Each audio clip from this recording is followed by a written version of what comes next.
বাড়ছে পারিবারিক সঞ্চয়পত্র বিক্রির পরিমাণ। ব্যাংকের চেয়ে মুনাফা বেশি বলেই আগ্রহ বাড়ছে দাবি ক্রেতাদের। বিনিয়োগের ভিন্ন পরিবেশ না থাকায় মানুষ সঞ্চয়মুখী, মত অর্থনীতিবিদদের। এবং অক্সফোর্ড অ্যাস্ট্রাজেনেকা টিকার স্বাস্থ্য ঝুঁকির বিষয়টি ভিত্তিহীন, দাবি বিশ্ব স্বাস্থ্য সংস্থার। ভ্যাকসিন কার্যক্রম চালু রাখার আহ্বান।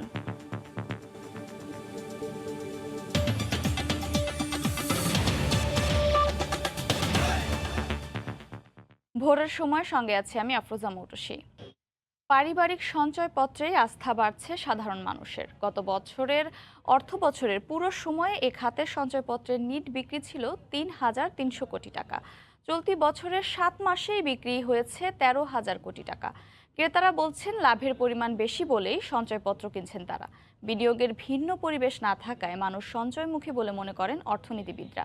কাজল আব্দুল্লাহর রিপোর্ট। সরকারের জাতীয় বাজেট ঘাটতি মেটানোর অন্যতম সহযোগী প্রতিষ্ঠান জাতীয় সঞ্চয়পত্র অধিদপ্তর। 2019-20 অর্থবছর লক্ষ্যমাত্রা ছিল সঞ্চয়পত্র থেকে ঋণ নেওয়া হবে 27,000 কোটি টাকা। কিন্তু অর্থ বছরের শুরু থেকেই সরকার ডিজিটাল পদ্ধতি চালু করায় কিছুটা আতঙ্কে পুরো বছরে লক্ষ্য পূরণ হয় অর্ধেক। যদিও চলতি অর্থ বছর চাঙ্গাভাব সঞ্চয়পত্র বিক্রিতে। অর্থ বছর জুড়ে বিক্রির লক্ষ্যমাত্রা নিট 20,000 কোটি টাকা থাকলেও বাজিমাত প্রথম 6 মাসেই। আর 7 মাসের লক্ষ্যমাত্রা টপকে নিট বিক্রি পরিমাণ 25,702 কোটি টাকার মধ্যে পারিবারিক সঞ্চয়পত্রে বিক্রি হয়েছে 13,000 কোটি টাকা। ব্যাংকের চেয়ে মুনাফা ও সুরক্ষা বেশি বলেই আকৃষ্ট হচ্ছেন ক্রেতারা। আজকে যেটা আমি করলাম সেটা হচ্ছে পরিবার সঞ্চয়পত্র আমার ওয়াইফের নামে। তো ওটারও রেটটা ভালো দেখেই করলাম আর কি, কারণ ব্যাংকে এই পরিমাণটা রাখলে যেটা পাবো তার থেকে খুবই ভালো একটা রেট সঞ্চয়পত্রে পাওয়া যাচ্ছে। আমরা তো চাকরি করি, এই সামান্য ইনকাম সামান্য সেভ করি, ওই সেভিং থেকে যতটুকু 1 লাখ 2 লাখ টাকা সঞ্চয়পত্র কিনি। অর্থনীতিবিদরা বলছেন অধিক সঞ্চয়পত্র বিক্রিতে উপকৃত হচ্ছেন সাধারণ মানুষ। একই সঙ্গে বিকল্প পথ না থাকায় এ খাতে ঝুঁকছেন বিনিয়োগকারীরা। মানুষের হাতে অল্টারনেটিভ নাই, যেখানে ব্যাংকগুলো এখন 3%, 4% এরকমও দিচ্ছে। কিন্তু একটা দেশের ইনফ্লেশন রেটের সাথে সামঞ্জস্যপূর্ণভাবে করেই আসলে আপনার যে ডিপোজিট রেটটা হওয়া উচিত। তারপরে যদি ব্যবসার পরিবেশ থাকে, যারা অন্যদিকে যাতে টাকা বিনিয়োগ করতে পারে, সেগুলো যদি আমরা এরকম বিনিয়োগের ক্ষেত্র তৈরি করতে পারি, ডেফিনেটলি মানুষের সঞ্চয়পত্রের উপর নির্ভরশীল থাকবে না। এদিকে মেয়াদ শেষ হয় গত জানুয়ারি পর্যন্ত সঞ্চয়পত্রের মূল টাকা পরিশোধ করা হয়েছে প্রায় 40,000 কোটি টাকা। বিপরীতে সুদ পরিশোধ হয়েছে প্রায় 19,000 কোটি টাকা। কাজল আব্দুল্লাহ, সময় সংবাদ, ঢাকা। নিজস্ব অর্থায়নে অবকাঠামো উন্নয়নের সক্ষমতা অর্জন করেছে দেশ। রিজার্ভের টাকায় অবকাঠামো গড়ে উঠলে বিদেশি ঋণের দিকে আর তাকাতে হবে না বলে জানালেন প্রধানমন্ত্রী শেখ হাসিনা। বাংলাদেশ অবকাঠামো উন্নয়ন তহবিলের উদ্বোধন অনুষ্ঠানে গণভবন থেকে ভার্চুয়ালি যুক্ত হয়ে তিনি একথা বলেন।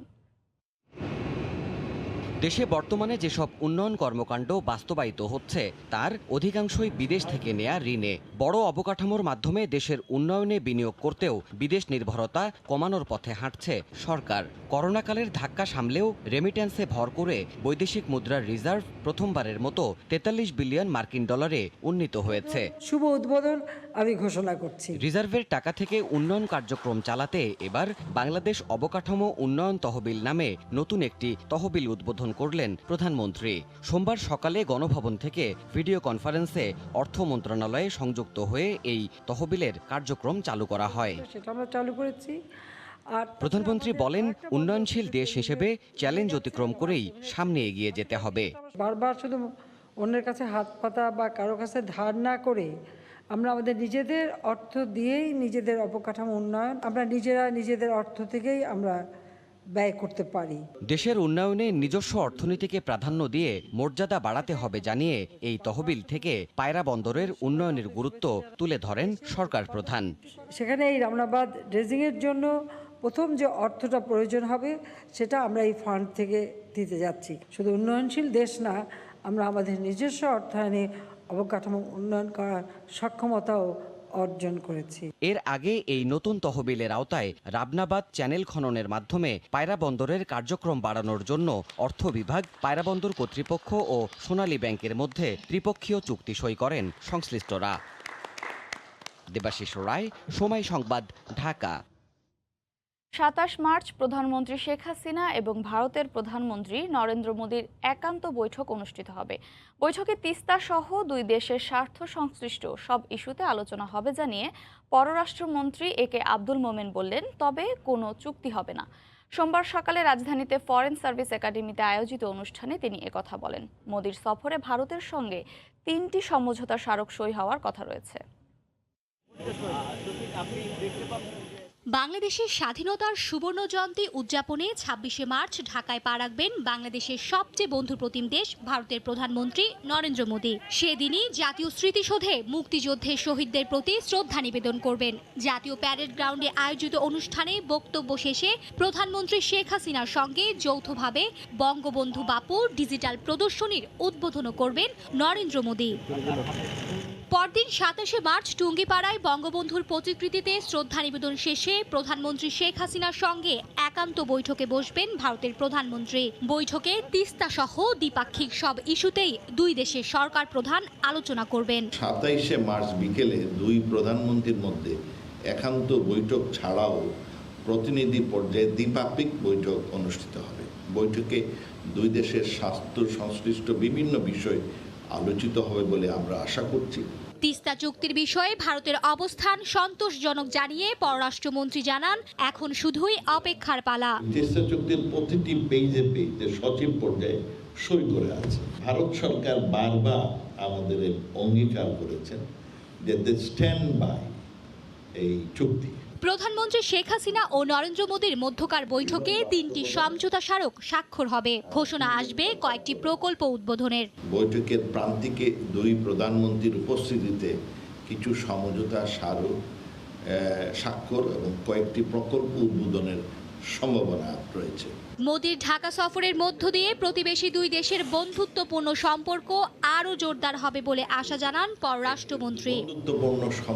মার্জিয়া মুমু, সময় সংবাদ, ঢাকা।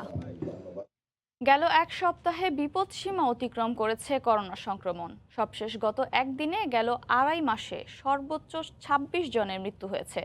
আক্রান্তের সংখ্যাও 3 মাসে সর্বোচ্চ। হাসপাতালগুলোতে 15 ভাগ পর্যন্ত বেড়েছে রোগী। আইসিইউতে খালি নেই শয্যা। কঠোরভাবে স্বাস্থ্যবিধি মানার পাশাপাশি জমায়েত পরিহার করার তাগিদ দিয়েছে স্বাস্থ্য অধিদপ্তর। চলতি বছরের 13 ফেব্রুয়ারি দেশে করোনার সংক্রমণ নেমে আসে 2.26%, যা ছিল এক বছরের মধ্যে সর্বনিম্ন।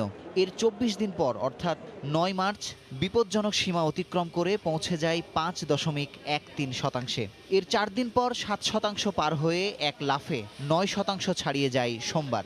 শুধু তাই নয়, গত 7 জানুয়ারির পর মৃতের সংখ্যা সর্বোচ্চ 26, যা গত 3.25 মাসের রেকর্ড ছাড়িয়ে গেছে। এর প্রভাব স্পষ্ট রাজধানীর কোভিড হাসপাতালগুলোতেও। ফেব্রুয়ারির পর থেকে হাসপাতাল ভেদে কোভিড রোগী বেড়েছে 10 থেকে 15% পর্যন্ত। সাধারণ শয্যা ফাঁকা থাকলেও পূর্ণ কেবিন, খালি নেই একটি আইসিইউ শয্যাও। এক সপ্তাহ বা 10 দিনের কথা যদি বলি, তাহলে আমরা কিছু সিভিয়ার কেস কিন্তু পাচ্ছি। এটা এমন হতে পারে যে সিভিয়ারিটি বেশি, অথবা এমনও হতে পারে যে যেহেতু সংক্রমণের হার বেড়ে গিয়েছে, সো এই খারাপ পেশেন্টগুলো আমাদের কাছে বেশি বেশি আসছে। সংক্রমণের ঊর্ধ্বগতিতে নড়ে চড়ে বসেছে স্বাস্থ্য অধিদপ্তরও। হাসপাতালগুলোকে নতুন করে প্রস্তুতি নেবার আহ্বান জানালেন অধিদপ্তরের ঊর্ধ্বতন কর্মকর্তারা। অন্যান্য যে শিষ্টাচারগুলো গত 1 বছর ধরে চর্চা করা হয়েছিল, তার সমস্ত কিছুকে উপেক্ষা করে এক ধরনের উৎসবে আনন্দে মেতে গেল দেশবাসী, এবং তার পরবর্তী প্রতিক্রিয়া হিসেবে আমরা দেখছি যে গত 1 সপ্তাহ 2 সপ্তাহ ধরে কিন্তু সংক্রমণের হার একটু করে বাড়ছে, ঊর্ধ্বমুখী একটি প্রবণতা আমরা লক্ষ্য করছি। ধরে নিতে হবে যে প্রথম ঢেউটি চলমান আছে, তারই খানিকটা নতুন করে আবার পুনঃসংক্রমণের যে হারটি সেটি বেড়ে যাচ্ছে। রাজধানী সহ সারা দেশে এখন পর্যন্ত প্রায় 40 লাখ মানুষের শরীরে করোনার ভ্যাকসিন প্রয়োগ করা হয়েছে। ভ্যাকসিন নেওয়ার পরেও অনেকে সংক্রমিত হওয়ায় কঠোর স্বাস্থ্যবিধি মানার জোর তাগিদ দিচ্ছে স্বাস্থ্য অধিদপ্তর। মুজাহিদ শুভ, সময় সংবাদ, ঢাকা। দেশে করোনার প্রাদুর্ভাব বাড়লে শিক্ষা প্রতিষ্ঠান খোলার সিদ্ধান্ত পুনর্বিবেচনা করা হবে বলে জানিয়েছেন স্বাস্থ্যমন্ত্রী জাহিদ মালিক। তবে এই ব্যাপারে চূড়ান্ত সিদ্ধান্ত জানাবে শিক্ষা মন্ত্রণালয়। সোমবার সচিবালয়ে এক বৈঠক শেষে সাংবাদিকদের প্রশ্নের জবাবে তিনি একথা বলেন। আলোচনা হচ্ছে, এই সিদ্ধান্তটা আমাদের শিক্ষা মন্ত্রণালয় নিবে এবং আমাদের মাননীয় প্রধানমন্ত্রীর সাথে আলোচনা করে এবং এটাকে রিভিউ করতে পারে। যেহেতু সংক্রমণ যদি খুব বেশি বেড়ে যায় তাহলে নিশ্চয়ই এটাকে রিভিউ হয়তো ওনারা করবেন, আর যদি নিয়ন্ত্রণে থাকে তাহলে পরে ওনারা সিদ্ধান্ত হয়তো ওনাদের মতো করে নেবেন আর কি। বিদেশে যেতে পারবেন না, বাসায় থেকেই চিকিৎসা নিতে হবে, এই দুটি শর্তে বিএনপি চেয়ারপারসন বেগম খালেদা জিয়ার সাজা স্থগিতের মেয়াদ আরও 6 মাস বাড়িয়েছে সরকার। সোমবার দুপুরে নিজ মন্ত্রণালয়ে সাংবাদিকদের প্রশ্নের জবাবে এই তথ্য জানান স্বরাষ্ট্রমন্ত্রী আসাদুজ্জামান খান কামাল। বেগম জিয়া প্রয়োজন অনুযায়ী যে কোনো হাসপাতালে চিকিৎসা নিতে পারবেন বলেও জানান মন্ত্রী। এদিকে পুরোপুরি মুক্তি না মেলায় হতাশ বিএনপি নেত্রীর আইনজীবীরা। তারা বলছেন, স্বাধীনতার সুবর্ণ জয়ন্তীতে মানবিক কারণেই তাকে মুক্তি দেওয়া যেত। পরিবারের আবেদনের পরিপ্রেক্ষিতে গত বছরের 25শে মার্চ প্রথমবারের মতো সরকারের পক্ষ থেকে 6 মাসের জন্য স্থগিত করা হয় বিএনপি চেয়ারপারসন বেগম জিয়ার সাজা। এরপর করোনার প্রাদুর্ভাবে আরেক দফা সাজা স্থগিতের মেয়াদ বাড়ানোর আবেদন জানায় তার পরিবার। সবশেষ মেয়াদে চলতি বছরের 25শে মার্চ পর্যন্ত বেগম জিয়া কারাগারের বাইরে থাকার অনুমতি পেলেও করোনার কারণে চিকিৎসা শুরু করতে না পারার কারণ দেখিয়ে চলতি মাসের শুরুতে ভাই শামীম ইস্কান্দার সাজা স্থগিতের মেয়াদ বাড়ানোর আবেদন জমা দেন স্বরাষ্ট্র মন্ত্রণালয়ে। বিষয়টির আইনি ব্যাখ্যা জানতে পরদিনই চিঠিটি পাঠিয়ে দেওয়া হয় আইন মন্ত্রণালয়ে। আইন মন্ত্রণালয়ের পরামর্শ সহ চিঠিটি গত সপ্তাহে স্বরাষ্ট্র মন্ত্রণালয় থেকে অনুমতির জন্য পাঠানো হয় প্রধানমন্ত্রীর কার্যালয়ে। সেই সিদ্ধান্ত আসলো সোমবার। তৃতীয় দফায় আগামী 25শে সেপ্টেম্বর পর্যন্ত স্থগিত করা হয়েছে সাজার মেয়াদ। তার ভাই শামীম ইস্কান্দার কিছুদিন আগে আমাদের এখানে এসে আবার আরেকটি আবেদন করেছিলেন সময়টা বৃদ্ধির জন্য। মাননীয় প্রধানমন্ত্রী সেই আবেদনে সাড়া দিয়ে আরও 6 মাস এটা বৃদ্ধি করে দিয়েছেন। সরকারি প্রজ্ঞাপনে দুটি শর্তে বলা হয়েছে, বেগম জিয়া ঢাকায় নিজ বাসায় থেকে চিকিৎসা নেবেন। এই সময়ে তিনি যেতে পারবেন না দেশের বাইরে। প্রয়োজনে তিনি যে কোনো হাসপাতালে যেতে পারবেন বলে জানানো হয়। তবে বেগম জিয়ার আইনজীবীরা বলছেন, মানবিক বিবেচনায় বিএনপি নেত্রীকে মুক্তি দিতে পারত সরকার। আমরা এই ব্যাপারে খুবই মর্মাহত। বেগম খালেদা জিয়াকে রাজনৈতিক মামলায় বন্দী করে রাখা। বাউনিয়া খালে চলছে দখলদারদের রাজত্ব। সংশ্লিষ্টরা বলছেন, দখল উচ্ছেদে বিস্ফোর, বৃহৎ ও দীর্ঘস্থায়ী স্থাপনা আর আদালতের স্থগিতাদেশ। এখন বাকি দখলদাররাও ঝুঁকছেন সেদিকেই। আইনজীবীরা বলছেন, খাল দখল হয়েছে ভুয়া কাগজে, আর সিটি কর্পোরেশন খালের জায়গা ক্রয় বিক্রয়কারীদের আইনের আওতায় আনার চেষ্টা করছে। সেলিয়া সুলতানার রিপোর্ট। মানে এই পাশের পানিটা খালের এই পাশের পানিটা ওই পাশে মাঝখানে কয় কাঠা পর্যন্ত বন্ধ হয়ে যাবে। 5 বিঘা। বাউনিয়া খালের হাত ধরে 22 টেকে খাল। পুরো চ্যানেলের কোথাও 60 ফিট, কোথাও 40 ফিট থাকলেও হঠাৎ করেই তা হয়ে যায় 10 ফিট। সেটি আবার প্রশস্তও হয় কিছু দূর গিয়ে। এতে খালের চ্যানেলটি সরু হওয়ায় ব্যাহত পানির স্রোত। পরিষ্কার করা হলেও আবারও ভরাট হয়েছে ময়লা জটে। ভাসমান ছোট স্থাপনা উচ্ছেদ করা হলেও খালের পাড় ঘেঁষে থেকে গেছে বড় কংক্রিটের স্থাপনা। উচ্ছেদে এসব স্থাপনায় হাত না দেয়ায় বাকিরাও জোরে সোরেই করছেন ভবন নির্মাণ, রাস্তা পাকা ও খালের মাঝেই দেয়াল তোলার কাজ। ফলাফল, বদ্ধ পানিতে ভাসছে ময়লা। মিরপুরের লোহার ব্রিজ এলাকার মানুষ জলাবদ্ধতার শিকার, আর 22 টেকিতে মশার রাজতে অসহায় মানুষ। যে দুটো ভোট, এই ভোটের সামনে আমার পিছন দিয়ে এদিক দিয়ে চলে গেছে। ওই যে পিছনে যে ওয়াল আছে, ওই ওয়ালের পিছন দিয়ে বাইরে হয়ে গেছে খালটা। কিন্তু খালটা কি এত সরু ছিল না? খাল পাইছি আমি দেখছি। জলাবদ্ধতার কারণ একটাই, বিভিন্ন ধরনের জায়গা কিনি এই জায়গায় খালটা ভরাট করে ফেলাইছে, খালের জায়গাও দখল করে ফেলাইছে। ওদিক দিয়ে আছে মনে করেন 30 ফিট, খালের জায়গা হলো 40 ফিট। ওই পাশের দিকে কত আছে? ওদিকে পুরোটাই 60 ফিট আছে। খালের জায়গা খুঁজতে গিয়ে দেখা যায় পুরো খালি দখলদারের রাজত্বে। পরিবেশ আইনজীবীরা বলছেন, বর্তমানের সব দখলই মূলত ভুয়া কাগজপত্রে। অনেকে দেখাচ্ছে যে মাঠ জরিপ, যেটা সিটি জরিপ, সেখানে তাদেরকে রেকর্ড দেওয়া হয়েছে। কিভাবে সম্ভব? নদীর জায়গা তো নদী হস্তক্ষেপ বিক্রি করতে পারে না, অতএব এখানে অন্য কারো মালিক হওয়ার কোনো সম্ভাবনা নাই। উত্তর সিটি কর্পোরেশন বলছে, খালের জায়গা ক্রয় বিক্রয়কারীদের আইনের আওতায় আনা হবে। যারাই হোক, সরকারি খাল, নদী, হাওর এবং আপনার এই যে লেক যারা দখল করবে সরকারি জায়গা, সিটি কর্পোরেশনের জায়গা, আমরা বদ্ধপরিকর এবং আমরা সেটা করব, খুঁজে বের করার চেষ্টা শুরু করেছি। তবে সিটি কর্পোরেশনের আওতায় আসার পর বেশ কিছু খাল এরই মধ্যে পেয়েছে স্বাভাবিক স্রোত। সেলিয়া সুলতানা, সময় সংবাদ, ঢাকা। ব্যবসায়ীদের দাবি অনুযায়ী না বাড়ালেও ভোজ্য তেলের দাম কমায়নি সরকার। উল্টো রোজার আগে আরেক দফা বাড়িয়ে খোলা বাজারে প্রতি লিটার সয়াবিনের সর্বনিম্ন দাম 117 টাকা বেঁধে দিয়েছে বাণিজ্য মন্ত্রণালয়। আর এতেই এক মাসের ব্যবধানে বোতলজাত 5 লিটারের সয়াবিনের দাম 35 টাকা বেড়ে দাঁড়ালো 660 টাকা। সরকারের এই সিদ্ধান্তে ক্ষোভ প্রকাশ করেছেন ক্রেতা বিক্রেতারা। যদিও বাণিজ্য মন্ত্রী বলছেন আন্তর্জাতিক বাজারের সাথে সঙ্গতি রেখেই বাড়ানো হয়েছে সয়াবিনের দাম। 70 টাকা তেল কিনছি তখন হচ্ছে কিন্তু 30 টাকা বেচছি, টিকা 5 টাকা বট 20 টাকা বেচছি। এখন মনে করেন যে তেল 140 টাকা, এখনো মনে করেন যে একই রেটে ব্যস্ত হয়েছে। ভোজ্য তেলের লাগামহীন ঊর্ধ্বগতিতে দিশেহারা ফুটপাতের এই ক্ষুদ্র ব্যবসায়ী এখন ভাবছেন ব্যবসা গোটানোর কথা। ভালো নেই হোটেল ব্যবসায়ীরাও। চাল মুরগির পর এবার ভোজ্য তেলের আরেক দফা দাম বৃদ্ধি মরার ওপর খাড়ার ঘা হয়ে দাঁড়িয়েছে সাধারণ মানুষের জন্য। আইটেমের দাম বাড়লে কাস্টমার আসে না, ব্যবসা গুটায় চলে যেতে হবে। তেলের বাজারে টালমাটাল অবস্থা সামাল দিতে গত 17 ফেব্রুয়ারি আন্তর্জাতিক বাজারের সঙ্গে সমন্বয় করে তেলের দাম বেঁধে দেয় বাণিজ্য মন্ত্রণালয়। সিদ্ধান্ত হয় 15 দিন পর পর ত্রিপক্ষীয় বৈঠকে যাচাই বাছাই করে নির্ধারণ করা হবে নতুন দাম। কিন্তু তাতেও লাগাম টানা যায়নি, বরং আবারও বাড়ানো হলো সয়াবিনের দাম। সোমবার এক প্রেস নোটে বাণিজ্য মন্ত্রণালয় জানায় বাজারে প্রতি লিটার খোলা সয়াবিন বিক্রি হবে 117 টাকা দরে। পাইকারি পর্যায়ে প্রতি লিটার বোতলজাত সয়াবিন 131 টাকা আর খুচরা বিক্রি হবে 139 টাকায়। পাম অয়েলের দর 109 টাকা আর 5 লিটারের সয়াবিনের বোতল বিক্রি হবে 660 টাকায়। রোজার আগে দাম বাড়ানোয় ক্ষোভ জানিয়েছেন সাধারণ মানুষ। রমজান মাসে আমাদের সবচেয়ে তেল বেশি লাগে, আরো দাম বাড়াইলে খাওয়া লাগতেছে। বড় বড় মহাজনরা এই জায়গায় লাভবান হবে। 5 লিটার কিনতে আসে, তেল দাম বেশি দিকে কিনে 2 লিটার। যদিও ব্যবসায়ীদের সুবিধা দেওয়ার জন্য নয়, নতুন করে দাম বাড়ানোর পেছনে আন্তর্জাতিক বাজারের অজুহাত বাণিজ্য মন্ত্রীর। তেলে প্রায় 95 ভাগই বাইরে থেকে ইম্পোর্ট করতে হয়। আন্তর্জাতিক বাজারে যে মুহূর্তে আমরা দেখব দাম কমতে শুরু করেছে, একইভাবে আমরা দাম কমিয়ে দেব। প্রতি বছর প্রয়োজনীয় 20 লাখ মেট্রিক টন সয়াবিনের পুরোটাই আমদানি নির্ভর। গেল 6 মাসে আন্তর্জাতিক বাজারে 80 থেকে 85% দাম বেড়ে প্রতি টন অপরিশোধিত তেল বিক্রি হচ্ছে $1275। শুভ খান, সময় সংবাদ, ঢাকা। মশা নিধন কার্যক্রমে সহযোগিতা না করায় সিভিল এভিয়েশন ও রেলওয়ের উপর চটলেন ঢাকা উত্তরের মেয়র আতিকুল ইসলাম। এ সময় মামলা করারও হুঁশিয়ারি দেন তিনি। রাজধানীর বিমানবন্দর এলাকায় মশা নিধনে ক্র্যাশ প্রোগ্রাম পরিদর্শন করেন মেয়র। মশার যন্ত্রণায় অতিষ্ঠ ঢাকাবাসী, আর এই কষ্ট লাঘব করতেই নানা কর্মসূচি হাতে নিয়েছে ঢাকা উত্তর সিটি কর্পোরেশন।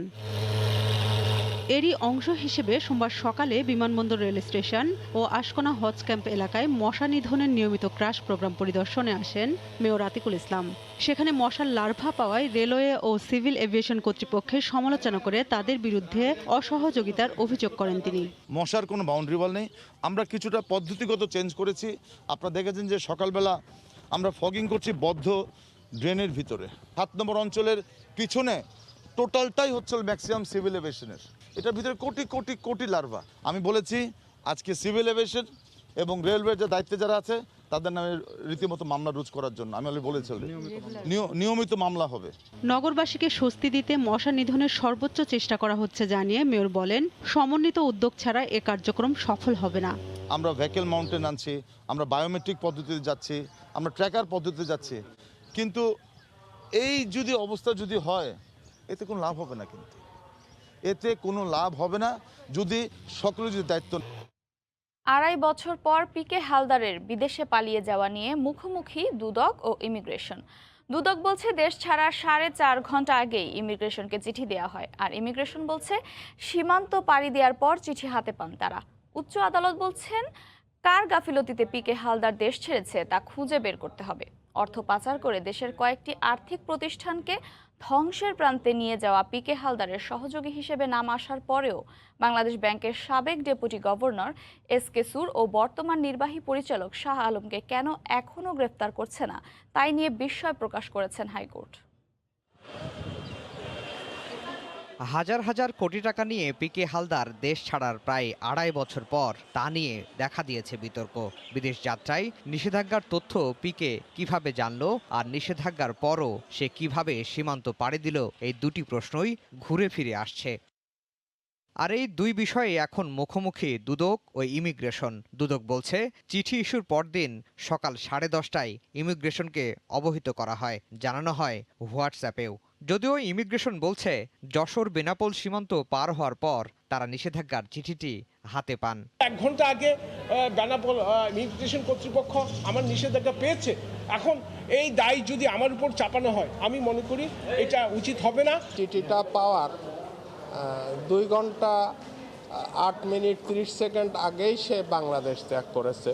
দুদকের তদন্ত কর্মকর্তার কাছে জানতে চাওয়া হয়, চিঠি ইস্যুর পরদিনই কেন পালালো পিকে?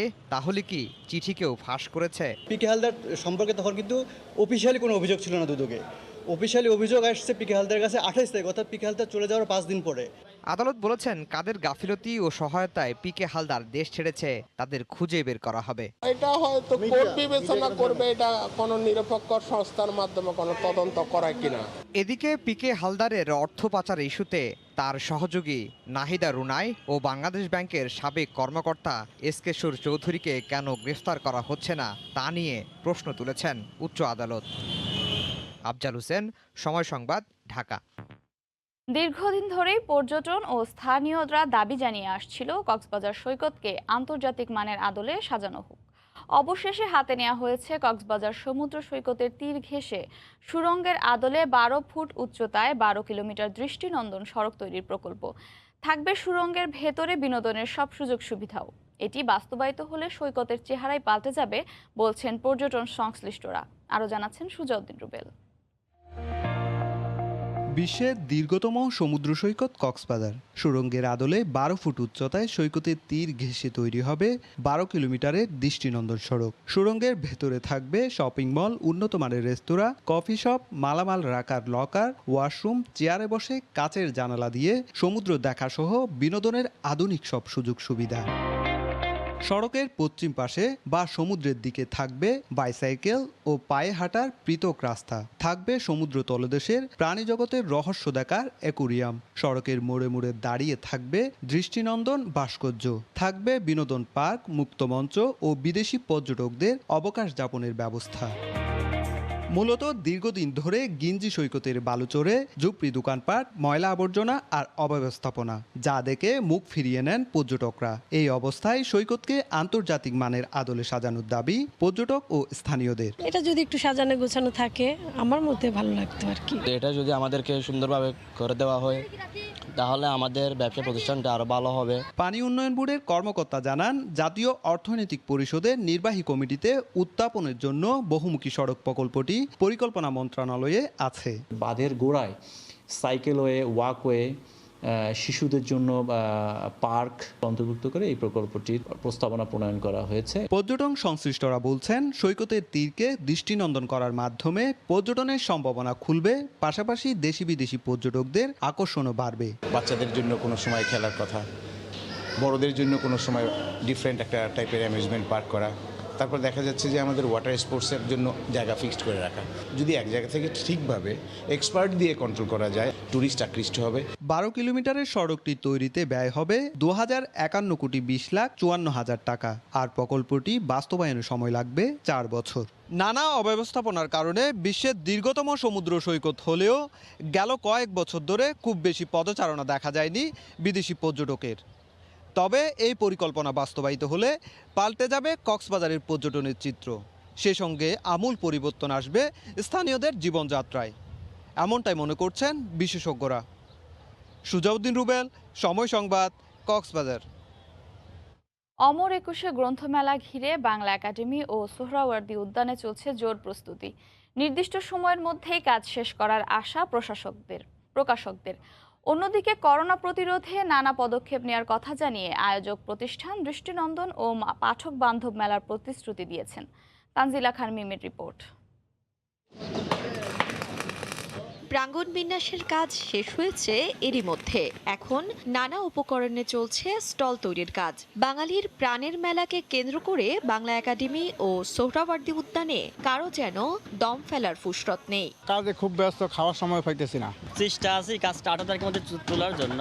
আগের চেয়ে 2 গুণ বেশি জায়গা নিয়ে করা হয়েছে মেলার নকশা। পরিসরটা বড় করা হয়েছে যাতে করে একটা নিরাপদ দূরত্বে সবাই থাকে। প্রবেশ পথগুলোকে এমনভাবে করা হয়েছে যাতে করে সেখানে বৃষ্টি হলে আশ্রয় নিতে পারে। নির্দিষ্ট সময়ের আগেই সব প্রস্তুতি শেষ হবে বলে আশাবাদী প্রকাশকরা। আমাদের প্রতিষ্ঠানের পক্ষ থেকে আমরা আমাদের যতগুলো বই টার্গেট করেছিলাম যে আমরা এই বইগুলো ছাপবো, সম্পন্ন করে ফেলেছি। বইমেলায় সামাজিক দূরত্ব ও করোনা প্রতিরোধে সকল নিয়ম মেনে চলার আহ্বান জানিয়েছেন বাংলা একাডেমি। স্বাস্থ্যবিধি সেটি যাতে পুরোপুরি এখানে রক্ষিত হয় সেদিকে আমরা নজর রাখছি। আগামী 18 মার্চ ভার্চুয়ালি মেলা উদ্বোধন করবেন প্রধানমন্ত্রী। তারপরই উন্মুক্ত করে দেয়া হবে পাঠকদের জন্য। কর গুনে গুনে এখন অপেক্ষা, আবারও উচ্ছ্বাসে মেতে উঠবে প্রিয় এই অঙ্গন। আয়োজক প্রতিষ্ঠান, লেখক এবং প্রকাশকদের প্রস্তুতিও শেষ পর্যায়ে, তাই এবার প্রস্তুত হবার পালা পাঠকদের। তানজিলা খান মিম, সময় সংবাদ, ঢাকা। স্বাধীনতার সুবর্ণ জয়ন্তী উপলক্ষে জাতির জনক বঙ্গবন্ধু শেখ মুজিবুর রহমানের 50 ফুট উঁচু তর্জনীর একটি প্রতিকৃতি স্থাপন করেছে ঢাকা দক্ষিণ সিটি কর্পোরেশন। এছাড়া বঙ্গবন্ধুর অ্যাথলেট জীবনের দুর্লভ ছবির প্রদর্শনীও করেছে কর্পোরেশন। আয়োজকরা বলছেন, এর মাধ্যমে জাতির জনককে জানা নতুন দিগন্ত উন্মোচন হয়েছে। মুজিববর্ষ উপলক্ষে মাসব্যাপী ক্রীড়া প্রতিযোগিতার আয়োজন করেছিল ঢাকা দক্ষিণ সিটি কর্পোরেশন। প্রতিযোগিতার পুরস্কার বিতরণের দিনে বঙ্গবন্ধুকে নিয়েছিল ভিন্ন আয়োজন। 1971 সালের 7ই মার্চ বঙ্গবন্ধু শেখ মুজিবুর রহমান তর্জনী উঁচিয়ে ঘোষণা করেছিলেন স্বাধীনতার সেই ঘোষণার 50 বছর পূর্তিতে বঙ্গবন্ধু জাতীয় স্টেডিয়ামে 50 ফুট উঁচু বঙ্গবন্ধুর সেই তর্জনীর প্রতিকৃতি স্থাপন করল ঢাকা দক্ষিণ সিটি কর্পোরেশন। রাজনীতির কবি বঙ্গবন্ধুর অ্যাথলেট জীবনের অজানা অধ্যায় এই প্রজন্মকে জানাতে দুর্লভ ছবিও স্থাপন করে সিটি কর্পোরেশন। 1940 সালে স্কুলে পড়াকালে বঙ্গবন্ধুর ফুটবলে চ্যাম্পিয়ন হওয়ার ইতিহাসকে নতুন করে স্মরণ করিয়ে দিচ্ছে এই ছবি। দর্শকরা বলছেন, এই ছবির মাধ্যমে অজানা অধ্যায় তাদের কাছে উন্মুক্ত হয়েছে। জানতাম না আগে যে উনি শুধু রাজনীতিবিদ ছিলেন না, তিনি একজন খেলোয়াড়ও ছিলেন। তার এই ছবিটা দেখার মাধ্যমে আমি বুঝতে পেরেছি যে উনি খেলোয়াড় ছিলেন, খেলতেন। বঙ্গবন্ধুর অজানা জীবনের অধ্যায় উন্মোচন করতে নানা আয়োজনের কথা জানান আয়োজকরা। জাতির পিতার এই 1940 সালের যে ছোট্টবেলা জার্সি এবং শেরোপা হাতের ওই ছবিটা এখানে আমরা ডিসপ্লে করেছি। 50 বছরকে টার্গেট রেখে আমরা 50 ফিট বঙ্গবন্ধুর একটি তর্জনী করেছি, যার ওয়াইড হচ্ছে 20 ফিট। মেয়র বলছেন, এই উদ্যোগের মাধ্যমে জাতির পিতাকে জানার নতুন দিগন্ত উন্মোচিত হয়েছে। এই তর্জনী আমাদের অনুপ্রেরণা, এই তর্জনী আমাদেরকে নির্দেশ দিয়েছিল স্বাধীনতায় ঝাঁপিয়ে পড়তে। জাতির পিতার তরুণ বয়সে তিনি যখন খেলোয়াড় ছিলেন, সেই খেলোয়াড় বয়সে সেরকম একটি খেলার প্রতিযোগিতায় তিনি জয়লাভ করার পরে তিনি একটি কাপ তিনি অর্জন করেন। সেই কাপ সহ সেই ছবিটা আমরা একটা দুর্লভ ছবি, এটাও আমরা এখানে লাগিয়েছি। নগরের প্রতিটি ওয়ার্ডে একটি খেলার মাঠের পাশাপাশি দখলকৃত মাঠ উদ্ধারে কাজ চলছে বলে জানান মেয়র। শাকির আহমেদ, সময় সংবাদ, ঢাকা। চাঁদপুরে ভোর থেকেই জেলার পদ্মা ও মেঘনা নদীর বিশাল এলাকায় জাটকা নিধন বিরোধী অভিযান চালাচ্ছে প্রশাসন, মৎস্য বিভাগ ও আইনশৃঙ্খলা রক্ষা বাহিনী। এই মুহূর্তে মেঘনা নদীতে আছেন সহকর্মী ফারুক আহমেদ, সরাসরি যাচ্ছি তার কাছে। ফারুক, মৌটুসী, জাটকা সংরক্ষণে 2 মাসে যে বিশেষ কর্মসূচি তার আজকে 16তম দিন। এই 16তম দিনে আছি চাঁদপুরের পদ্মা মেঘনা বেষ্টিত যে মোহনাটি আছে, আমি সেখানে। সেই মোহনা আমি ভোর থেকে লক্ষ্য করেছি যে জেলা প্রশাসন, মৎস্য বিভাগ, নৌ পুলিশ, কোস্টগার্ড যারা জাটকা সংরক্ষণে এই 2 মাসে নিয়োজিত আছেন তাদের একটি ব্যস্ত সময়। আর সেই ব্যস্ত সময় আসে এই মুহূর্তে আমি এখন চাঁদপুরের অতিরিক্ত জেলা প্রশাসক রাজস্ব দাউদ হোসেনের সাথে আসলে কথা বলবো যে তিনি এই 16তম দিনের মধ্যে এর কার্যক্রমটা আসলে তাদের কতটুকু এগিয়েছে। ধন্যবাদ আপনাকে। শ্রদ্ধেয় জেলা প্রশাসক জনাব অঞ্জনা খান মজলিস স্যারের নেতৃত্বে আমরা বিজ্ঞ এক্সিকিউটিভ ম্যাজিস্ট্রেটবৃন্দ, মৎস্য বিভাগ, নৌ পুলিশ, জেলা পুলিশ এবং কোস্টগার্ড সবাই সম্মিলিতভাবে আমরা অভিযান অব্যাহত রেখেছি এবং এই পর্যন্ত আমাদের সফল অভিযান সবগুলাই সফল।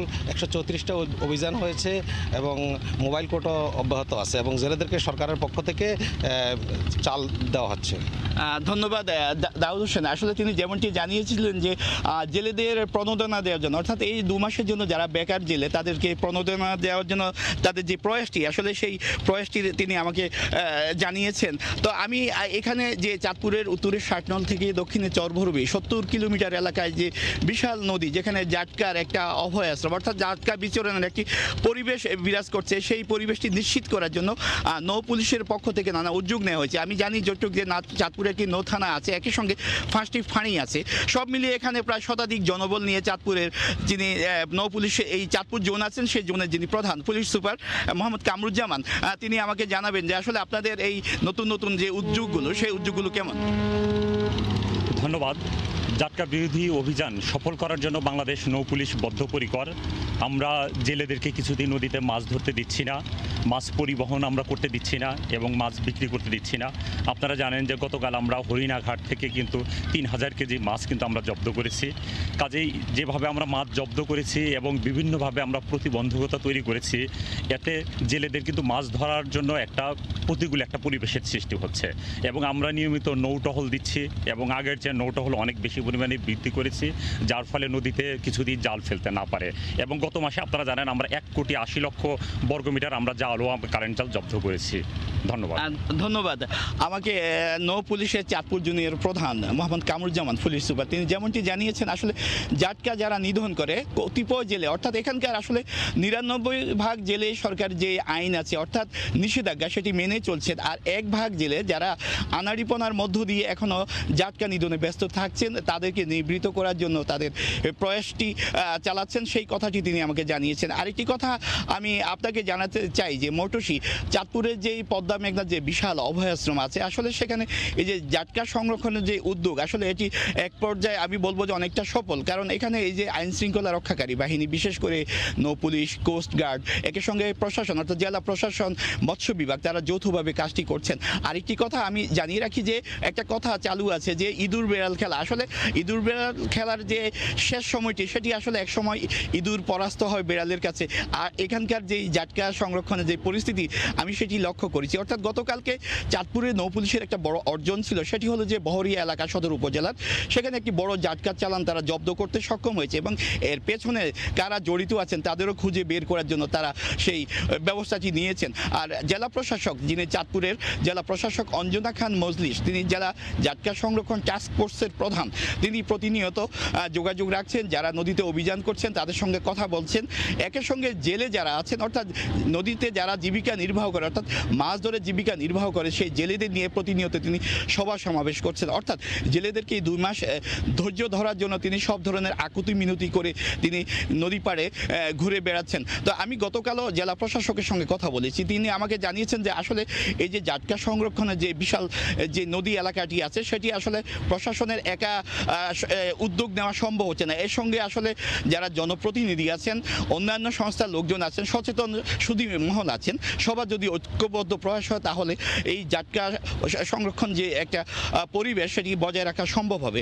আরেকটি তথ্য মৌটুসী আপনাকে দিতে চাই যে গত 16 দিনে চাঁদপুরে এই জাটকা সংরক্ষণের যেই অভিযান, সেই অভিযানে এ পর্যন্ত প্রায় 35 লক্ষ মিটার কারেন্ট জাল, একের সঙ্গে 30টি মাছ ধরার নৌকা এবং 7 মেট্রিক টন জাটকা জব্দ করা হয়েছে। আর এর সঙ্গে যারা জড়িত ছিল এমন কতিপয় অসাধু জেলে, তাদের মধ্যে প্রায় 85 জনকে আটক করে বিভিন্ন মেয়াদে সাজা দেওয়া হয়েছে।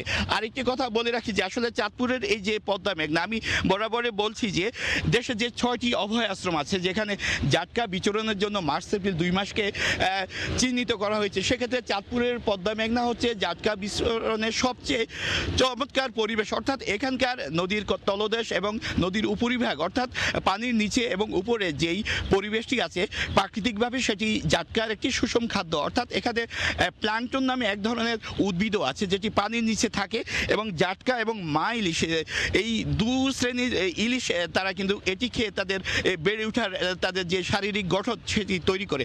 একই সঙ্গে আমরা পানির উপরিভাগে যে সূর্যের রশ্মি আছে অর্থাৎ যে ফাইটোপ্ল্যাঙ্কটন সেটি কিন্তু খেয়েও এই যে পানির উপরিভাগে সেখানেও কিন্তু জাটকা তার বেড়ে ওঠার জন্য তার শারীরিক বৃদ্ধি অর্থাৎ যে গঠনটা তৈরি হয় অর্থাৎ পরিপূর্ণ একটি ইলিশের রূপ নেওয়ার জন্য যা যা প্রয়োজন সেটি নিশ্চিত করে। আমাদেরকে চাঁদপুরে যিনি আছেন মৎস্য বিজ্ঞানী ডক্টর আনিস, যিনি ইলিশ নিয়ে গবেষণা করেন, তিনি আমাকে জানিয়েছেন যে এই যে জাটকা সংরক্ষণের জন্য এই 6টি অভয়াশ্রম আছে তার মধ্যেই কিন্তু তাদের বেশ কয়েকটি দল নদীতে নেমে পড়েছেন। অর্থাৎ এই মুহূর্তে গত 16 দিনের জাটকার আকারটা কতটুকু পরিবর্তন হয়েছে, সাগর থেকে কি পরিমাণ জাটকা মিঠা পানির উদ্দেশ্যে তারা ছুটে এসেছে এবং এই জাটকাটি এই যে ছুটে আসার তার যেই অবস্থানটা, অর্থাৎ সে সাগর থেকে কত গভীর নদীর, অর্থাৎ নদীর কত নিকটে।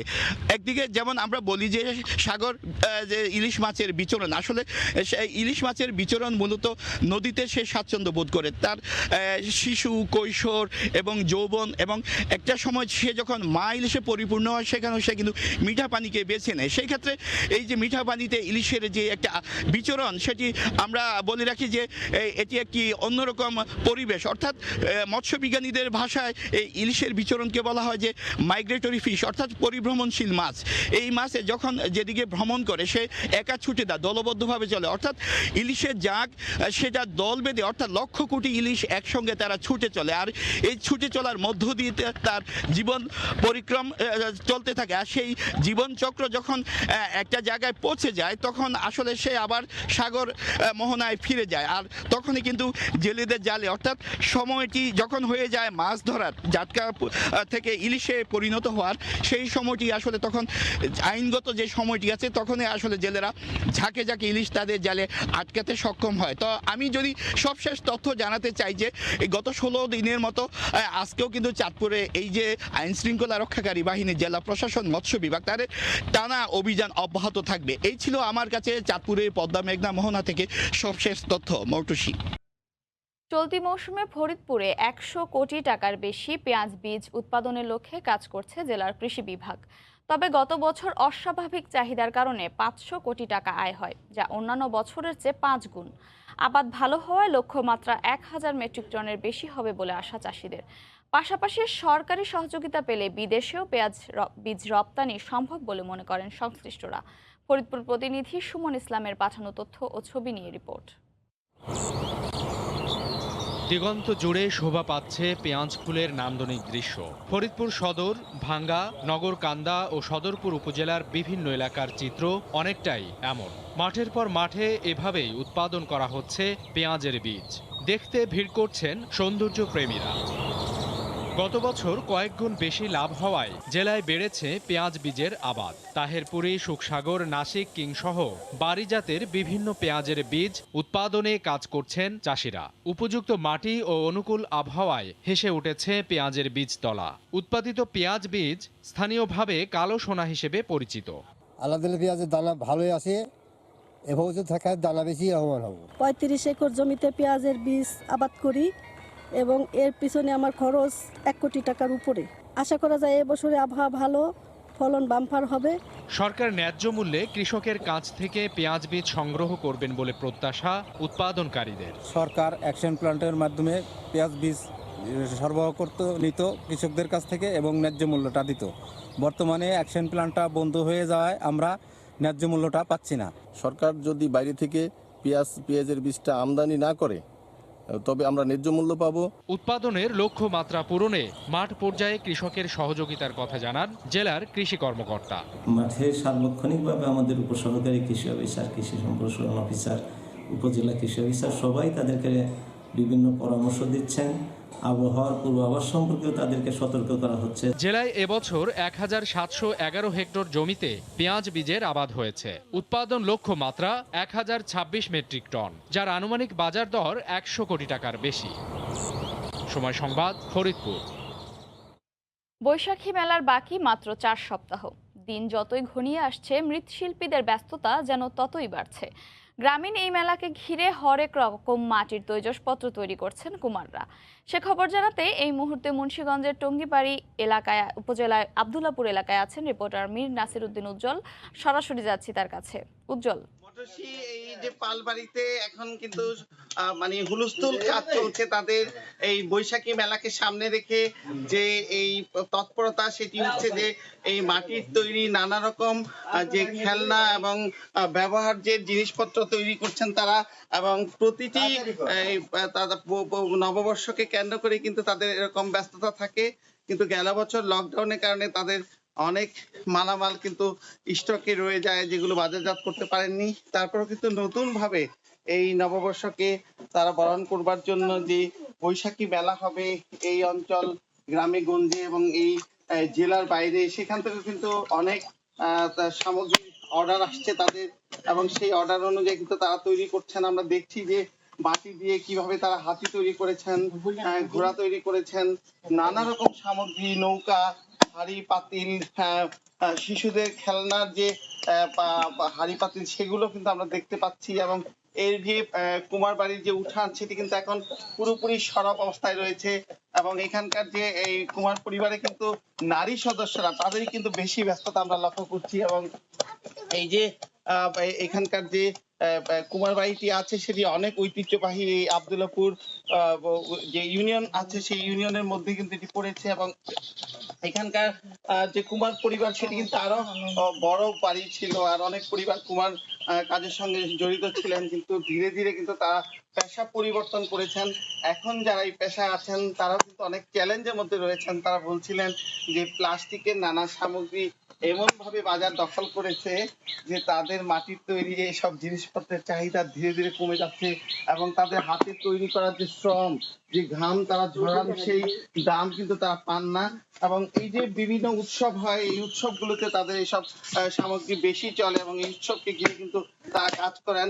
আর এছাড়া যে ব্যবহার যে জিনিসপত্র, সরা, হাড়ি পাতিল, সেগুলো কিন্তু আগে ব্যাপক চাহিদা ছিল, কিন্তু ধীরে ধীরে কিন্তু চাহিদা কমে গিয়েছে। এখন তারা বলছিলেন যে সে কারণে তারা কিন্তু এই যে বংশ পরম্পরা তারা যেই কাজটি ধরে রেখেছেন সেই কাজ কিন্তু তারা কতদিন পারবেন সেই চ্যালেঞ্জের কথা বলছিলেন। এবং এই কুমার বাড়ির যে ঘরগুলো সেখানে কিন্তু ঘর ভর্তি নানা রকম জিনিসপত্র রয়েছে, এই যে মাটির তৈরি সেগুলো কিন্তু পাফা স্টক করেছে একরকম এই মেলাকে ঘিরে।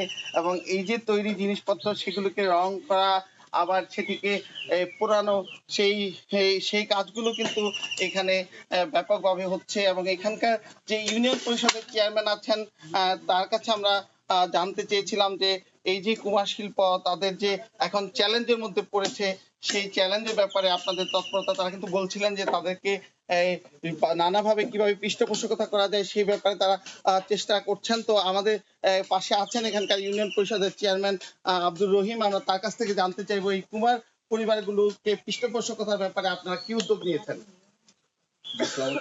আব্দুল্লাহপুরের ঐতিহ্যবাহী কুমারপাড়া, একসময় এই কুমারপাড়ার জিনিসপত্র, মাটির জিনিসপত্র সারা মুন্সিগঞ্জ তো আছেই, সারা বাংলাদেশে চলতো। কিন্তু এখন আধুনিক যুগে, প্রযুক্তির যুগে প্লাস্টিক সামগ্রী এবং অন্যান্য সামগ্রী বের হয়ে তাদের কর্ম অনেক কমে গেছে এবং অনেক পরিবারই বিলীন হয়ে গেছে। আমরা চাই এই পরিবারগুলো বাঁচিয়ে রাখতে, বাংলাদেশের ঐতিহ্যবাহী এই কুমারপল্লীকে রক্ষা করার জন্য আমরা সবাই এগিয়ে আসি, এটাই আমার দাবি। ধন্যবাদ আপনাকে। যে আপনারা দেখছেন মটুসি যে এখানে যে কুমার পরিবারের সদস্যরা কাজ করছেন এবং এই কাজের দিকে কিন্তু তাদের মনোনিবেশ। তো আমরা যে এইখানকার যে একটা কুমার পরিবার কাজ করছেন, আমরা তার কাছে জানতে চাইবো যে আপনার যে এই কাজ করছেন মেলাকে ঘিরে কি কি জিনিসপত্র তৈরি করছেন আপনারা? আমরা মেলা অনেক জিনিসপত্র, খেলনা মেলনা তৈরি করি, ঘোড়া, হাতি, খরগোশ, বহুত কিছু তৈরি করি। আবার দোকানে অনেক বড় বড় মাল তৈরি করি। তো এইগুলো মেলাকে ঘিরে কি পরিমাণ আপনারা তৈরি করেছেন? মেলা যে পরিমাণ তৈরি করছি, মেলা তো কিছুই চলে না, মানে চললে সেনা জিনিস তৈরি করুন। আচ্ছা আচ্ছা, তো আগের মতো চলে না? না। তারপর কি কি বেশি চলে আপনাদের? আমাদের বেশি চলে দইয়ের করলে এখন এগুলো কি মিষ্টির দোকানে আপনারা দেন? আর মেলায় কি কি চলে? এমনি খুচরা বেশি। হ্যাঁ। আর মেলায় চলে কি কি? মেলায় এলো খেলনা। কি কি খেলনা বলেন একটু?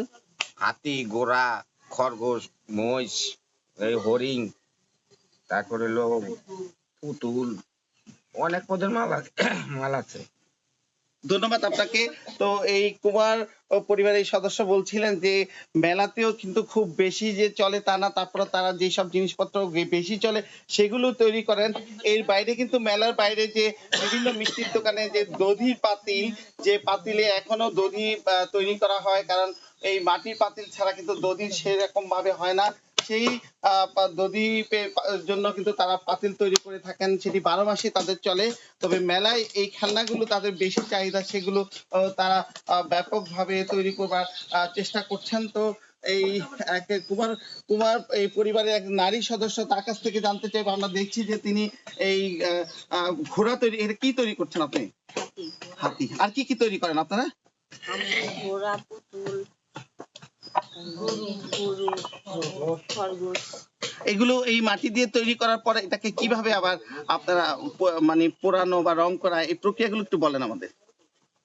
এগুলো আগে শুকানো হয়, তারপরে পুরানো হয়। আচ্ছা, কি কোথায় পোড়ানো আপনারা এগুলো? কি দিয়ে পোড়ানো হয়? লাকড়ি লাগে। আচ্ছা আচ্ছা, তো প্রতিদিন আপনি কতগুলো এরকম ঘোড়া তৈরি করতে পারেন? 100 ঘোড়া তৈরি করতে পারেন। এই ঘোড়াগুলোর দাম কেমন?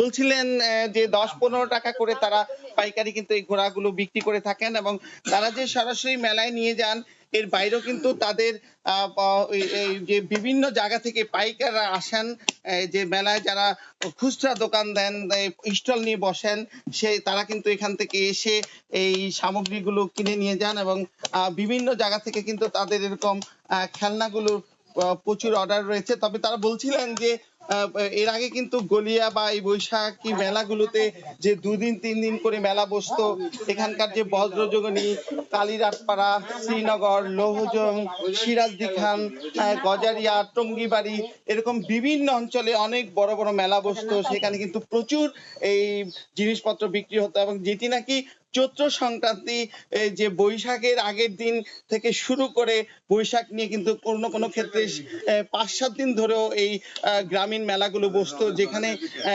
নানা অঞ্চলের মানুষের উপচে পড়া ভিড় পড়ে যেত। সেই জায়গাগুলোতে কিন্তু প্রচুর বিক্রি তাদের ছিল, কিন্তু সেই যে ঐতিহ্যবাহী সেই গলিয়া বা বৈশাখী মেলা, সেটি কিন্তু পরিসর কমে গিয়েছে, এবং অনেক এলাকায় কিন্তু সেই মেলাগুলো এখন আর হয় না। সেই মেলার পরিবর্তে কিন্তু নানা রকম আধুনিকতার ছোঁয়া এসছে, এবং শহুরে পরিবেশ বা বিরাজ করছে। সেই কারণে যে গ্রামের যেসব মাঠগুলোতে এই মেলা বসতো বা যেসব বাজারে মেলা বসতো, সেই জায়গাগুলোতে কিন্তু এখন মার্কেট হয়ে গেছে, নানা রকম নগরায়নের প্রক্রিয়া চলছে।